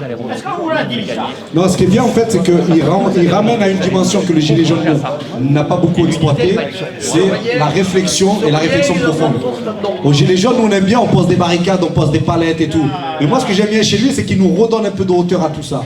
C'est vrai, on a posé des palettes et tout, on a fait ça pendant 1 an. Mais quand est-ce qu'on est allé dans la profondeur des choses? Quand on dit qu'il faut dégager Macron, mais ce qu'il a dit, il a raison. En Italie, ils ont dégagé les puissants, ils ont dégagé leur Macron. Qu'est-ce qu'ils ont fait en haute finance là-bas? Ils ont coupé tous les crédits. Ils ont commencé à crever la dalle. Ils sont tous revenus et ils ont accepté toutes les politiques de libre-échange, etc. Donc c'est ça en fait qui veut dire. C'est que si on a comme seule base dégager Macron, eh bien on va se rendre compte très vite que ça va nous foutre même dans la merde et qu'à la fin c'est nous on va recrier pour appeler Macron. Bon, c'est une réflexion à se poser. Moi en tout cas j'ai eu le temps d'échanger. Alors il y a des prises de parole, on m'a dit. Retenez bien une chose, c'est que j'ai bien compris que vous étiez là ici pour faire l'unité. Je répète, vous étiez là pour faire l'unité et où que vous alliez, vous allez perdre 10 ans, 20 ans, vous allez remonter à cette question. Et si vous avez cette question et que vous partez de cette question, vous allez aller comme des fusées. Alors que si vous dites on va écouter chacun, on va partir de la base, vous n'aurez jamais le plan de l'ennemi. Et l'ennemi, le seul truc où il vous baise, c'est sur le temps, le temps, le temps. Voilà. Bravo Gabriel, bravo. Je finirai par lui que Gabriel, il a quelque chose que nous n'aurons pas, lui. Enfin, je ne veux pas parler du cercle secret, mais croyez-moi quand je vous dis qu'il vient de... Bon, allez, il vient de la haute finance et j'en dis pas plus. Oui, oui. Oui, mais justement, la haute finance... C'est un fils de Coca-Cola. Il faudra que tu laisses parler à la fin, peut-être, qu'il nous donne la solution. C'est pour ça à la fin, caméra qui sort. Je ne peux pas comprendre. Moi, je peux comprendre. Merci, c'est très gentil. Laissez parler les autres. Merci. C'est le fils Coca-Cola. Ils ont des écritures bancaires. Ils ont des écritures bancaires. Vous pouvez aller dans les paradis fiscaux, il n'y a pas un kilo d'or. Ils ont que des écritures bancaires. Demain, vous changez votre monnaie, c'est fini, ils sont pauvres. Ouais, il faut peut-être commencer par là aussi. Le respect, c'est aussi ça. Juste une question à poser pour savoir si ça ne sera pas mieux de monter un syndicat Gilets jaunes. Voilà. La question. C'est ce qui a été dit. Voilà. Moi je trouve qu'il est temps. C'est ce que Abdel a dit, qu'il fallait un syndicat Gilets jaunes. Tout à fait. Je suis venue un peu en Ah, retard. pardon. Oui, donc là, c'est Abdel qui a développé ce point. Voilà. Alors, Ça fait partie des grandes lignes exposées. Si on veut s'en sortir, on n'a pas le choix. Abdel, tu peux répondre? Elle n'était pas là. Non, ben, tu as répondu. Hein. En gros, dans les axes de travail que nous avons, c'est si on sait que Macron il ne va pas dégager en 6 mois, parce qu'après Macron, il y en aura un autre, ben, l'idée c'est de travailler dans le temps. Et donc, dans le temps, c'est d'avoir des outils qui nous permettent de traverser tout ça. Une des manières, c'est d'avoir que les travailleurs puissent, puisque les syndicats, c'est 7%. Ça veut dire qu'il y a plus de 90% des gens qui n'ont aucun syndicat ni rien. Un autre Donc, système de ce financement. que disait Christophe, en fait, c'est qu'évidemment, 50% ou plus de gens ne votent pas. Pourquoi? Parce qu'ils ne croient pas en ces gens-là et tout. Donc les Gilets jaunes, ils ont une spécificité, c'est qu'ils ne sont pas comme tous ces gens-là. Donc peut-être que ces gens qui ne votent pas, peut-être qu'ils nous feront plus confiance et qu'ils se mettront plus avec nous. De la même manière, peut-être que ces gens, ils iront se syndiquer s'ils voient que les gens qui sont dans la rue, parce que je pense qu'au bout d'un an, quand même, les gens, ils s'accordent à dire que les Gilets jaunes, on est quand même des gens bien, quoi. Enfin, on se fait tabasser, on fait rien, quoi. Et à Hong Kong, ils lancent de l'acide sur des policiers. À Hong Kong, dans beaucoup de villes, ils prennent le policier comme ennemi. Nous, on est gentils, franchement, on se fait tabasser pour rien, on morfe pour rien, et on a encore la force mentale de ne pas déclarer le policier comme ennemi. Parce que là, on n'est plus dans la police, on est dans la milice. Donc, ce qu'on essaye de faire encore pacifiquement, parce qu'on n'a pas ce courage, on n'a pas ce truc en nous qui fait que pour y arriver, on va écraser des gens, on essaye ce qui est à notre disposition. Donc, un syndicat, comme il dit Gabi, être là dans les périodes électorales, même si évidemment c'est pas maintenant, c'est pas ces municipales, c'est peut-être pas les autres, mais si on est dans le temps, si on est dans une révolution lente et une révolution passive, au sens où on a décidé de ne pas prendre les armes, de tuer des policiers et de dégager ces gens-là, alors il nous reste l'autre option, c'est faire des syndicats autres que financés par les capitalistes et par le système, faire des organisations politiques autre que celle où tu es élu pendant 5 ans et tu fais ce que tu veux, où là tu as des gens qui représentent, tu fais n'importe quoi, hop, assemblée, la majorité dit tu dégages. Voilà, c'est tout ça en fait. Les médias ne sont plus à la solde de milliardaires. Et tout ça, c'est possible, voilà. Je veux dire, le seul intérêt encore qu'il y a des gilets jaunes, c'est que les gens ne vont pas voter et que les gens ne sont pas syndiqués. Donc ça veut dire que toute notre place, elle est encore là. Par contre, s'il y avait 80% de gens qui vont voter pour eux et 90% de gens qui sont syndiqués et qui les suivent, ça n'aurait aucun sens d'être gilet jaune. Mais là, si on regarde le problème à l'envers, on a tout l'avenir devant nous. Puisque le chemin où nous y allons, personne n'y est. Ah oui, peut-être qu'il y a des gens qui sont depuis 30 ans à la CGT, on ne va pas leur demander de quitter, peut-être c'est affectif. Mais nous, on parle vraiment de cette autre base. D'ailleurs, Christophe, il disait souvent dans les réunions, si on parle que des gilets jaunes, on est mort. Il faut parler de ces milliers de gens qui ne sont pas gilets jaunes et qui sont d'accord avec nous. Donc du coup, la dimension, elle est différente. Donc on fait des essais. Et si au final de tout ça, on n'arrive pas, eh bien, de toute façon, Macron, il va les défoncer. Au final, de toute façon, nous, on a raison de dire que ces gens-là, ils vont nous appauvrir. Si les gens n'arrivent pas avec la parole, n'arrivent pas avec des actions, n'arrivent pas avec de la sensibilisation, ben tant pis pour les gens. Mais il y a quelque chose qu'on n'a pas dit un peu ce soir et tout, c'est la conscience, putain. Toute l'humanité, elle s'est basée sur la conscience. Enfin, il y avait l'esclavage avant. Bon, il y a quand même des gens qui ont dit non, le noir, c'est l'égal de l'homme.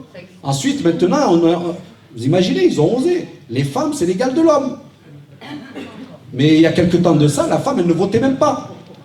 Donc je veux dire, il y a toujours eu cette conscience humaine qui vient chambouler l'ordre établi. Donc nous, on s'inscrit dans cette dimension-là. Peut-être qu'on va perdre, mais en tout cas, on avait raison. Peut-être qu'on ne va pas réussir à convaincre tout le monde, mais en tout cas, on avait raison. Et moi, je ne sais pas pour vous, mais moi, j'aime dormir en sachant qu'on a essayé de faire le bien. Moi, j'aimerais bien mourir en sachant qu'on a essayé de faire le bien. Il y a des gens, ils s'en foutent. Tant pis pour eux. Bon, moi, je suis croyant, je crois en plus que si je gagne rien ici, il y a mon paradis après. Mais bon, en tout cas, voilà, il faut bien se rattacher à quelque chose. Donc, c'est pour ça que c'est important tout ça. C'est important de ne pas lâcher parce que le plus gros du boulot, il existe. C'est ces gens qui ne vont plus voter et ces gens qui ne sont plus syndiqués. Donc on a notre partition à jouer et je pense que là, la réunion de ce soir, c'est juste un premier instant. C'est pour ça qu'on l'a filmé, parce qu'il y a des gens, ils ne viennent pas, ils sont restés encore. Mais j'espère qu'ils vont voir à travers ça que, bon, c'est bon, on va passer les querelles à 2 balles. C'est bon, c'est fini. Et après, j'espère aussi qu'on va avoir l'intelligence pour faire les mêmes conneries. Celui qui pense encore qu'en cassant tout, on va tout... Non. Celui qui me dit qu'il faut venir prendre une mitraillette et tirer sur les policiers, ben déjà, il est plus concret, lui. Parce que déjà, il dit quelque chose qu'on n'a jamais fait. Mais nous, on va lui dire, on ne peut pas faire ça. On ne peut pas, sinon on l'aurait fait déjà depuis longtemps, on ne peut pas.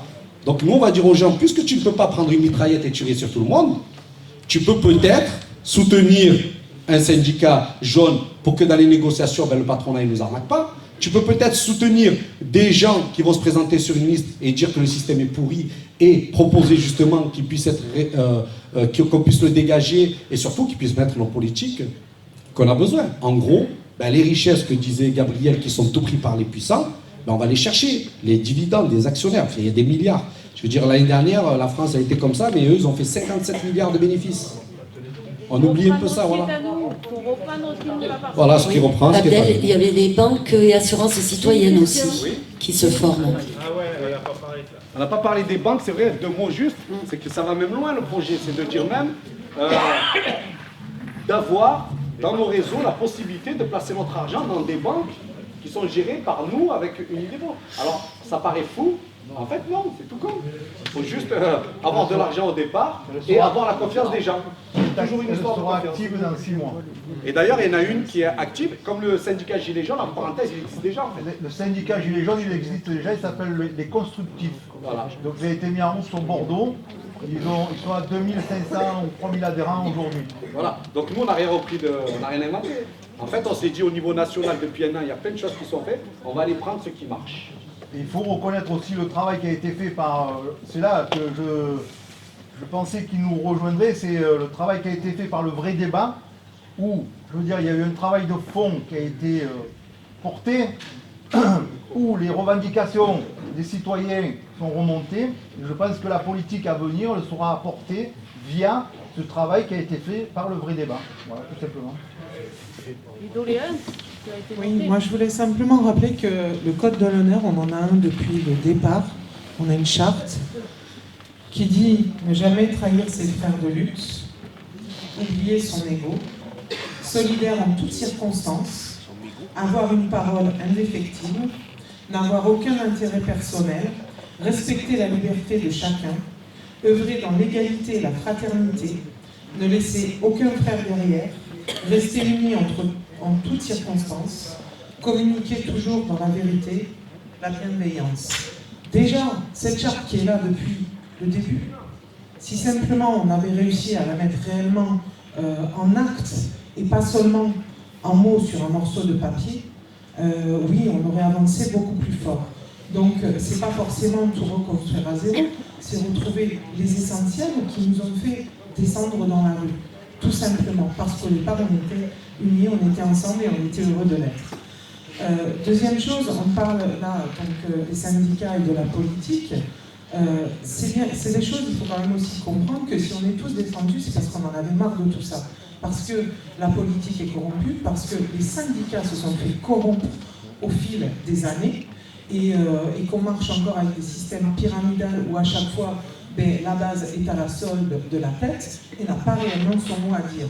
Ça veut dire que si demain vous faites un syndicat, si vous faites un parti, quel qu'il soit, expliquez bien les choses aux gens pour leur dire on le fait autrement, on ne marche plus en mode pyramidal. Parce que sinon, le premier réflexe des gilets jaunes, ça va être de partir en courant. Ce que beaucoup ont fait. Et ça, je l'ai dit il y a longtemps à ceux qui parlaient du RIC, de communiquer plus et d'expliquer les fondements des choses, parce que c'est en changeant les fondements qu'on changera le reste. Et si vous voulez faire un travail dans ce sens-là, il faut commencer par là et à le respecter, à être exemplaire. On a besoin d'exemplarité dans notre mouvement au lieu de déchirement. Voilà, tout simplement.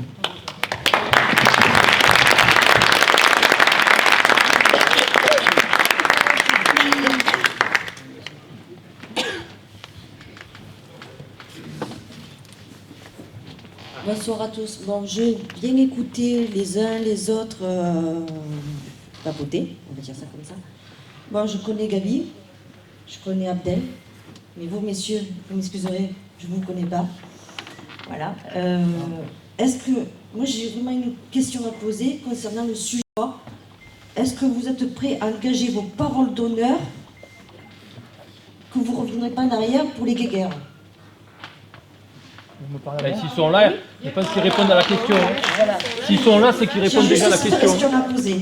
Moi, je pense que s'ils sont là, honnêtement, tous ensemble. Excusez-moi, monsieur, j'estime qu'ils sont assez grands pour répondre eux-mêmes. Mais bon.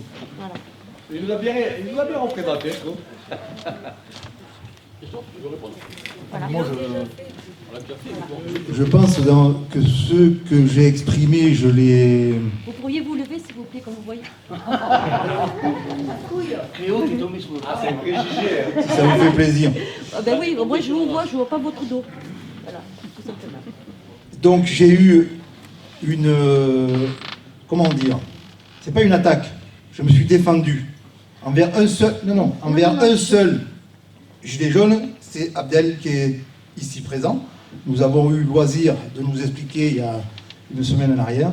Mais je pense que vous ne m'avez pas vu attaquer pendant 13 mois de combat qui que ce soit. Non.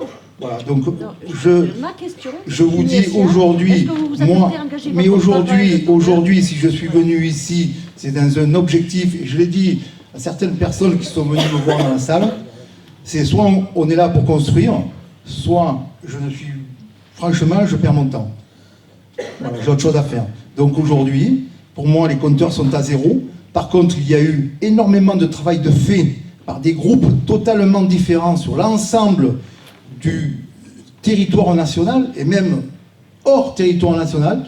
Il est bon que tout ce travail soit mis en forme, comme l'a dit madame, je n'ai pas vu qui parlait parce que j'écoutais avec attention ce qu'elle disait. Aujourd'hui, il faut mettre en mouvement toutes les initiatives qu'a produit les 13 mois d'action. Et je pense qu'aujourd'hui, encore une fois, manifester, bloquer les citoyens, c'est une erreur.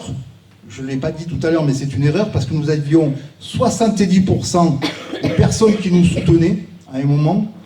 Aujourd'hui, nous devons, notre combat, là où nous avons fait trembler, c'est d'aller parler peut-être des fois avec un peu de force aux politiques. Alors si vous voulez savoir si je peux travailler avec Abdel, si je vais oublier tout ce que qui s'est dit sur moi, sur des compagnons, parce que ce ne sont pas des camarades pour moi, ce ne sont pas des collègues, vous êtes tous des compagnons.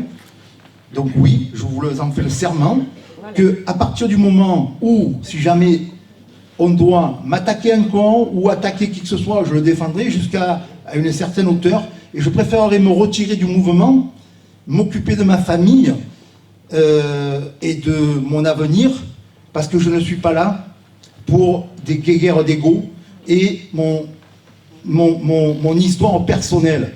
Comme je l'ai dit, non mais je vous le dis, parce qu'on m'a dit que j'étais politique de longue carrière. Ce que je fais, j'ai porté les assemblées citoyennes depuis le départ. Parce que je les avais portées 3 ans avant, lors des législatives. Tout seul, c'est moi qui colle les affiches pour porter le programme des assemblées citoyennes sur les territoires. Comme je le dis, politique de la raison. Voilà. Je vous réponds parce que moi j'ai beaucoup de gouailles, je suis obligé d'argumenter. Donc ne vous inquiétez pas, si jamais il devait y avoir encore des conflits quels qu'ils soient, je me retirerai en vous faisant la référence. Non, la révérence. La révérence, pardon. Encore les références.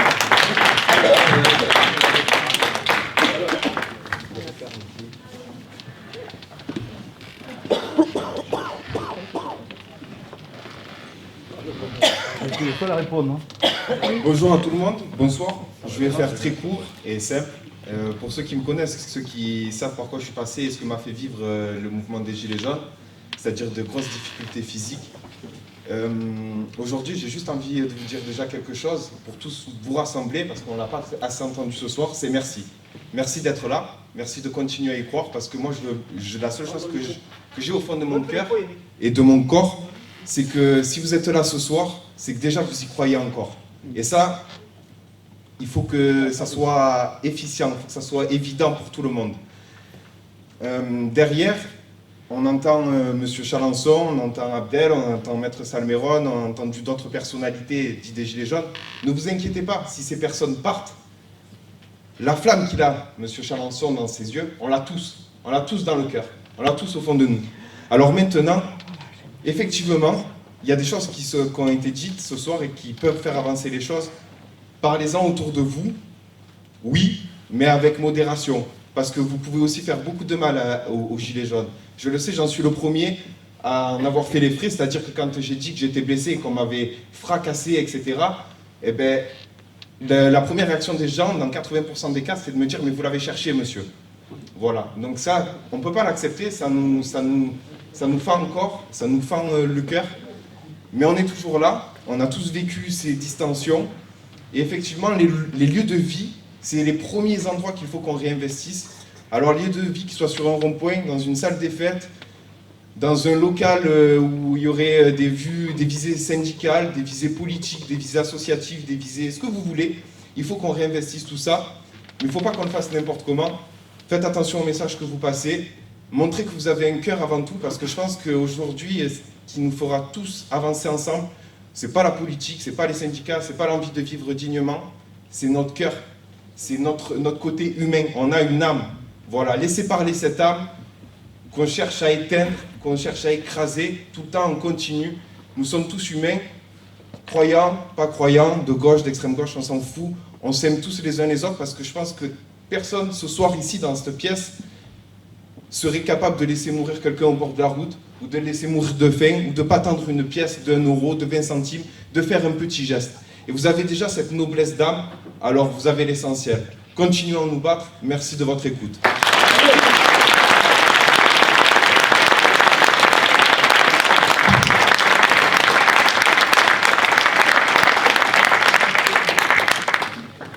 Bonsoir tout le monde. Donc je vous présente, je viens de la Drôme. Donc on me disait, ce jeune homme, il a raison. Moi, ça va être simple et court et bref. En fait, on est tous ici, qu'on soit Gilets jaunes, qu'on soit CGT, qu'on soit peu importe, pour moi, on est citoyens. On mène le même combat. Et ce combat, on le mène pour nos enfants et l'avenir de nos petits-enfants. Donc il faut arrêter de se manger entre nous, de se critiquer, de s'insulter et essayer de trouver des solutions pour combattre cette injustice. Voilà. Merci à vous tous. J'ai beaucoup de messages, pas trop de questions. Je vois. C'est que finalement, il n'y a pas trop d'interrogations. C'est que ça a été clair. C'est plutôt bon signe. On se rebooste. Est-ce qu'il y a des gens qui sont perplexes sur la démarche? Des questions à poser? Non, moi j'aurais une question. Ah ben voilà. Non, parce que pour moi la finance elle est en train de mourir. Pour moi la finance, si, elle est en train de mourir. Pour moi elle a 6 mois, 1 an gros maximum. Oui, parce qu'elle va changer de modèle. Non, elle va s'effondrer. Oui, mais Elle va s'effondrer et moi je peux vous dire une chose.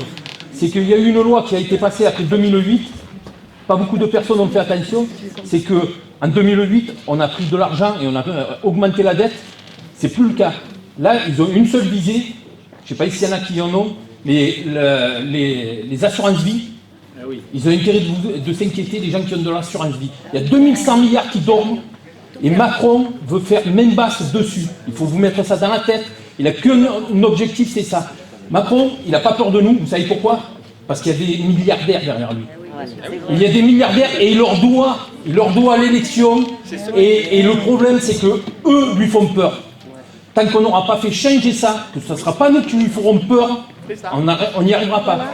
Et je peux vous garantir que la finance est au bord de l'effondrement. La Fed met 75 milliards par jour dans les banques, parce que c'est une bulle spéculative. Et contrairement à 2008, la bulle spéculative, c'était des biens immobiliers. Là, ce n'est plus le cas. Les bulles spéculatives, c'est, vous savez sur quoi? C'est sur les diplômes. Les diplômes des gens, oui. Ils ont spéculé sur les diplômes des gens. Oui, mais en attendant, qu'est-ce que vous aurez? Parce que les banques ont pu se retourner sur les biens immobiliers. Aux États-Unis, vous pouvez acheter une maison pour 40 000 $. Mais là, il n'y aura plus rien. Vous allez acheter quoi? Un diplôme, un jeune?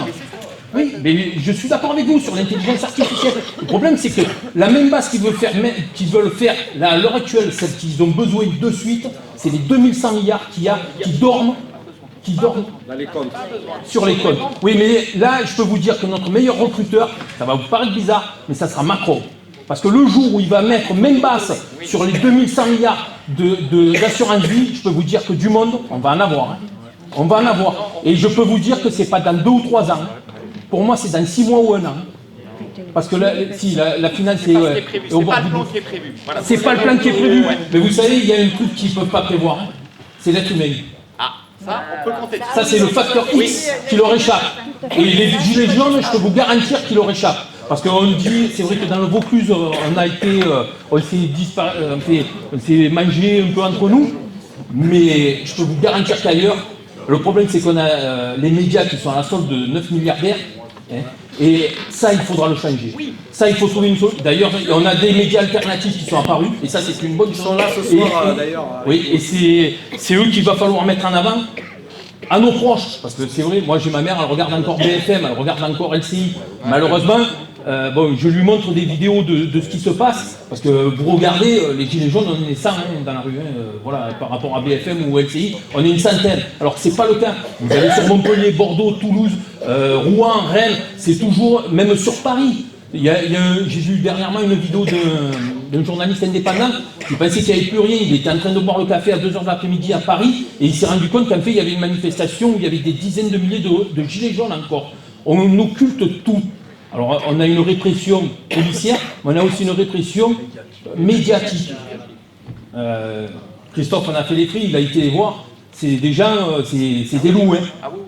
Pour les combattre, je vous garantis qu'il faut du bagou, Christophe en a, et je veux dire, quand même, vous regardez des émissions comme Les Grandes Gueules, je suis désolé, moi je perds mon sang-froid, je leur tape dans la tronche. C'est leur métier. Mais c'est leur métier, mais pourquoi? Parce qu'ils profitent aussi du système.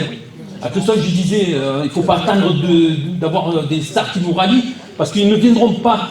Ils mangent à ce râtelier. Vous savez, je vous prends un exemple tout simple. Patrick Hernandez, il a écrit une chanson en 81. D'accord? Il touche 40 000 € par mois. Vous croyez qu'un maçon n'aimerait pas vivre comme ça? De faire une maison et d'avoir 40 000 € par mois? Mais il faut mettre le système à plat. Et comment?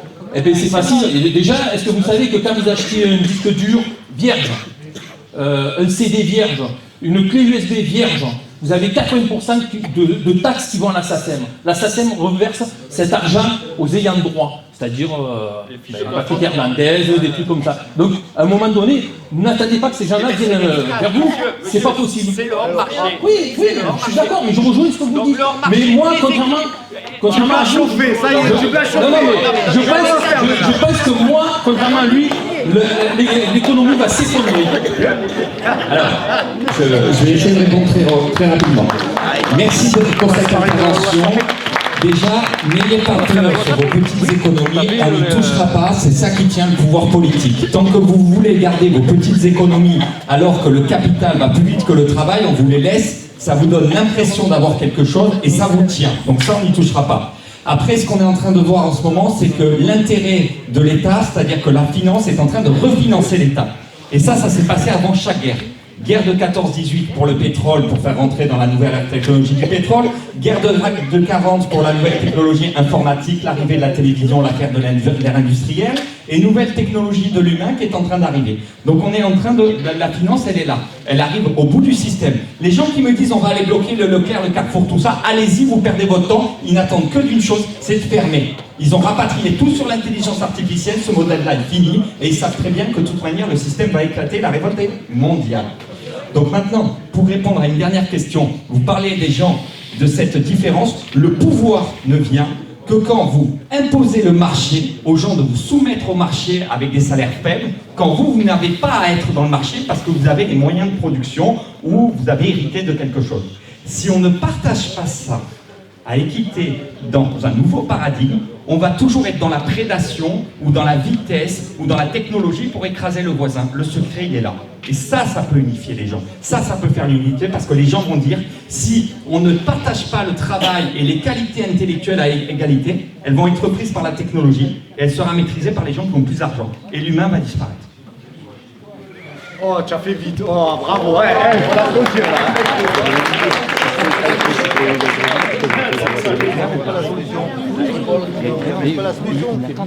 Cécile, juste 2 secondes parce que j'ai peur d'oublier et puis parce que je vois qu'il y en a qui commencent à partir. C'est que si vous êtes intéressé par les grandes lignes ou même que par une seule ou 2 ou 3, peu importe, vous pouvez aller sur la page, c'est Résistance 84. Voilà, sur la page Facebook Résistance 84, vous aurez un peu plus d'informations et puis le groupe va publier. Voilà.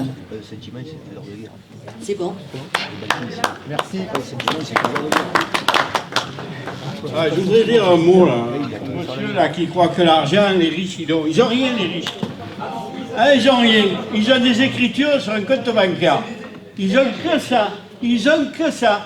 Il faut savoir quand même que l'Amérique, elle a vendu 23 fois son stock d'or. 23 fois. Ils ont des billets qui ne vaut rien parce qu'aujourd'hui, la banque américaine, elle crée 600 milliards de dollars tous les mois. Tout le monde y croit, ça. Ça vaut rien. Mais c'est la vérité. Non. Et là... Non, mais vous donnez raison. Voilà. Et tant que les gens croiront que ils ont rien, ils ont la belle vie, les riches quand même. J'aimerais ne rien avoir. Ouais, mais là, il est parti sur une fausse piste. Attends. Non, il ne m'a pas donné raison. Il faut expliquer une chose. Si vous voulez vous en sortir, la seule chose à faire, si vous faites la révolution, la vraie, il suffit de changer la monnaie, vous savez, c'est pas compliqué. Et vous rémunérez le travail, fini de rémunérer les finances. Fini les banques. Et c'est tout, c'est pas compliqué. Et vous vivez du commerce entre vous, ici, mais vous êtes l'intelligence artificielle, qu'est-ce qu'elle peut faire? Il est d'accord avec toi. Il est d'accord avec toi. S'il vous plaît. Donc là maintenant il se fait à peu près tard, en plus on doit rendre la salle. L'idée en fait pour que vous partiez, donc c'est que la Résistance 84, ça a été une page qu'on a montée pour essayer de véhiculer cette idée de cette réunion. Donc maintenant la rentrée, il va y avoir les fêtes. Donc évidemment on ne s'arrête pas pendant les fêtes puisque je pense qu'on est encore mobilisés. Mais l'idée c'est qu'à la rentrée, c'est-à-dire dans 15 jours, 3 semaines, on puisse donc se revoir, reproposer, mais cette fois-ci, rentrer dans quelque chose de beaucoup plus concret. Par exemple, il y a un pôle action. Eh bien, ceux qui sont intéressés par l'action ou à la réflexion de l'action, eh bien, il va falloir, voilà, eh bien, ça va être à vous de réfléchir et de nous trouver quelque chose qui puisse nous mettre en mouvement, etc., etc. Alors, il y a des choses très intéressantes qui émanent, par exemple, des femmes. Il y a un mouvement là, voilà, des femmes qui veulent un petit peu aussi reprendre un peu cette dynamique qu'elles avaient un peu au départ. Donc voilà, il y a cette action qui est en réflexion. Ceux qui veulent travailler pour que ces élections, on ne soit pas comme des cons, c'est-à-dire qu'ils fassent une campagne normale. Par exemple, ils font des meetings. Moi, ce que je faisais dans tous les meetings, ce qu'ils détestent, c'est quand tu arrives dans leur meeting et que tu leur poses ces vraies questions, que tu les interpelles, etc. Bon, on peut réfléchir aussi à politiquement développer un discours politique gilet jaune qui puisse les mettre en difficulté lorsqu'ils viennent faire des meetings. Il y a déjà Farid d'ailleurs, sur Avignon. Oui, mais évidemment, on peut c'est pas. Farid Voilà, moi, quand j'ai développé, c'est aller par exemple sur La République en marche, la droite, la gauche, et puis, je sais pas, on a un maire par exemple, Cécile Aix, de leur demander qu'est-ce qu'ils pensent des gilets jaunes, de. Non, mais il y a toutes les remontées qui ont été faites avec le vrai débat. Oui, mais je parle. Voilà, moi, ce que j'aime bien, c'est partir de. Macron, le vrai débat, il a occulté. D'accord? Personne n'en a parlé sur les médias, rien du tout. Bon, en gros, l'idée, c'est que quand ils font un meeting, ils tremblent à l'idée que des gilets jaunes vont venir, non pas les empêcher d'entrer dans la salle, mais les interpeller sur leur politique, sur leur rôle de député, qu'est-ce qu'ils ont proposé, comment se fait-il qu'il y ait eu tout ça et que... Voilà, c'est ça. Qu'il faut faire. Eh bien, l'idée, c'est par exemple... Là, dernièrement, il y en a une qui a enlevé le micro à un gars. Voilà, des trucs comme ça. Rien que ça, c'est flingué. Voilà. C'est flingué, la bonne femme. Si tu les amènes à faire ça... Mais bien sûr. Donc il y a ça, il y a le pôle Folding. Le pôle Folding, c'est aussi des gens qui nous permettent aussi d'avoir ce... Comme là, j'ai vu là, un peu, c'est très intéressant ça. C'est important aussi d'élever la maturation des gens et la compréhension et la connaissance des gens. Parce que c'est là que ça se joue. Vous savez, la finance, elle revient toujours, mais souvent, les 3 quarts des gens, ils ne savent même pas ce que ça veut dire. Voilà. Donc, il nous faut aussi élever ce débat-là, qu'on comprenne ce que c'est que la finance, comment ça marche, etc., etc. Et évidemment, d'un point de vue syndical, ben là, on va prendre contact, en fait, avec les constructifs. Et puis, l'idée, si vous êtes d'accord, ben on se lance. Allez, hop, on commence, on prend une adhésion. Et ils recherchent dans chaque département des représentants. Voilà. Donc, il y a un syndicat qui n'est pas axé sur telle ou telle branche. L'idée des constructifs. Syndicat général, c'est exactement ce qu'il Exactement. L'idée du syndicat, les constructifs, qui a été créé et qui est porté par David Poulain, c'est d'avoir un syndicat qui appuie tout le monde. Voilà, il n'est pas. Parce que le pouvoir politique aujourd'hui, il sert à quoi? Il sert à nous diviser. Lorsqu'on est divisé, on n'a pas de chance. Lui, il n'est pas divisé. Ouais, oui. Par contre, si on va défendre un paysan qui est en difficulté, si on va défendre un artisan qui est en difficulté, si on va défendre un simple citoyen qui se retrouve expulsé de chez lui, comme je vous l'ai dit tout à l'heure, on se retrouve à 45 ans pour empêcher son expulsion. Là, on a un syndicat qui commence à avoir de la puissance. Et puis, il y a des gens qui sont faits pour les actions syndicales. Voilà. Il y en a qui sont faits pour faire de la politique, il y en a qui sont faits pour aller sur des actions de terrain, aller secouer un député dans sa permanence, ou des fois, lorsqu'il coupe un petit ruban, je vais vous dire une chose, ça fait 1 an et demi qu'on les laisse tranquilles, nos députés. Hein. La seule fois où on est allé un petit peu les secouer, à Carpentras, croyez-moi qu'il en a le souvenir. Après, il sortait avec un contingent de bleus. Donc voilà, c'est ça. Et il faut leur faire peur. Vous croyez que c'est normal aujourd'hui qu'on ait deux députés, excusez-moi pour plus deux députés qui aient voté le CETA. Le CETA, c'est la mort de notre agriculture, de notre paysannerie. Est-ce que c'est normal que ces gens-là continuent à se gargariser dans les meetings et compagnie? Non. Non. On doit leur mettre le nez dans la merde, c'est tout. On doit les bouger. Christophe, de toute manière, les députés qu'on a, c'est des moutons, parce que la première chose qu'ils ont fait, quand même, c'est de donner les pleins pouvoirs et de laisser le règne à M. Macron Ier par ordonnance. Donc pendant 6 mois, ils ne servaient à rien, les députés. Macron prenait des décisions, il faut savoir ça. Ils ont consciemment donné les pleins pouvoirs à Macron pendant 6 mois, en lui donnant les pleins pouvoirs qu'il fasse passer tout par ordonnance. C'est-à-dire qu'on n'aurait pas eu de député pendant 6 mois, c'était pareil. Parce que la Macronie, ce qu'il faut, je le disais il y a 8 mois en arrière, la Macronie a explosé, c'est-à-dire la cellule que Macron avait autour de lui, elle a explosé avec l'affaire Benalla. Ça, vous en êtes conscient. En Marche est en train d'imploser. Parce que il y a beaucoup de députés, aujourd'hui on les a lâchés nous, mais il y a beaucoup de députés sur le territoire qui ont la pression. Et ils se caguent. Pourquoi? Parce qu'ils n'ont pas été élus pour cette démarche qu'a que leur impose Macron aujourd'hui. Ils ont été élus dans une idée d'horizontalité et de démocratie participative. C'est ça un petit peu le mouvement En Marche. C'est ceux qui nous avaient vendu au départ. Donc aujourd'hui, ils se retrouvent devant un gros problème. Et En Marche va imploser. Là, le mouvement qui a été initié par les syndicats, c'est-à-dire cette grève par rapport à la retraite, le gouvernement va exploser. Il ne va pas passer. Donc qu'est-ce qu'il va nous vendre après-demain? Il va nous vendre un gouvernement d'union nationale. Il faut le voir venir, l'histoire. C'est que vous allez avoir des gens qui étaient socialistes, d'autres qui étaient à droite, d'autres au centre, et il va encore nous vendre cette salade pendant 6 mois, 8 mois. Voilà. Pour arriver à quoi? Aux prochaines élections présidentielles. Dire c'est Marine Voilà. ou moi, pas le chaos. Exactement. Et il va nous secouer quoi? Marine ou moi. Voilà. Donc aujourd'hui, on a le temps, si nous nous unissons, de créer un véritable mouvement citoyen. Un vrai, puissant. Il nous faut 20%. Déjà le syndicat, Abdel, déjà le syndicat, Je voudrais leur dire à la Macronie, mais Déjà. aussi bien, Donc toi, tu l'as toujours aussi fait. bien l'opposition qui a été battue par Macron, vous voyez de qui je parle, que quand on fait 50% de 50%, puisqu'il y a eu 50% d'abstention, ça fait 25%. Donc quand tu as 25%, tu ne te prends pas pour Louis XIV, même si tu as une Marie-Antoinette à côté de toi. Donc on ne va pas leur couper la tête, mais pour moi, ils sont pas représentatifs, donc on peut les déboulonner. Ils sont illégitimes.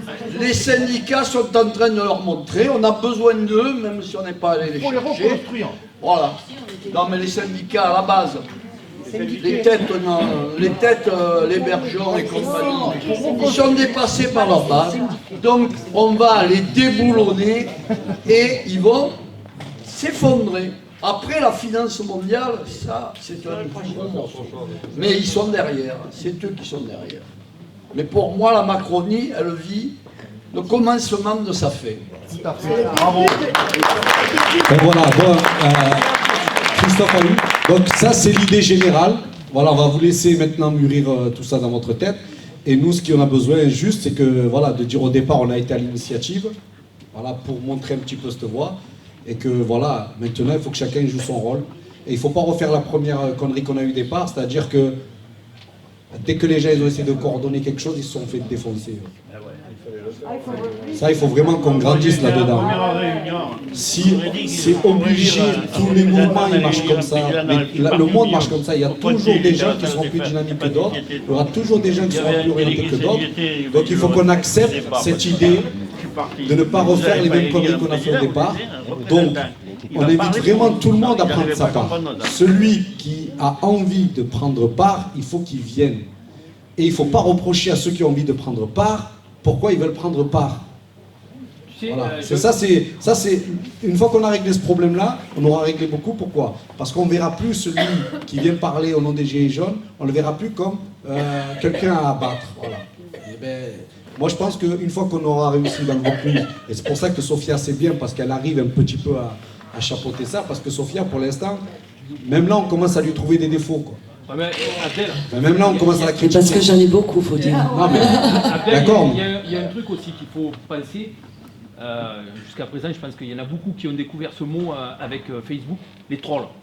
Oui. Les fake news. Il faut savoir que la LREM, c'est quand même les champions du monde des fake news. Hein. C'est eux qui ont propagé le plus de... Donc, quelque part, moi je pense que les attaques ont été dirigées et bien dirigées pour démolir le mouvement. Et on s'est fait quelque peu manipuler, hein, il faut être honnête. Hein. Moi, à un moment donné, au début, je regardais pas trop. Et après, je dis, ah, mais attends, les trolls, c'est facile. Quand tu vas jeter un coup d'œil sur la page, alors le mec qui commence à envoyer un de nous, tu regardes. Pas de photos, pas de vie. Le trois quarts, c'est des trolls. Ben voilà, donc, faut pas rentrer dans ce dans jeu-là. les actions, pour ceux qui sont toujours à fond d'action et tout, ben voilà, la question, ça peut être de commencer notre idée de mouvement uni à travers une action qui nous réunirait tous et dans lequel on pourrait faire quelque chose. Voilà. Par exemple, je pense à aller bloquer carrément toutes les routes de France. Je viens avec toi. Non, mais les camions étrangers, moi, ça me plaît, moi, ça. Je voulais quand même dire merci à Marc et Nicolas donc, pour la vidéo. C'est Audiovisuel Creative Art, si ma mémoire est bonne, et Provence Reportage. Voilà.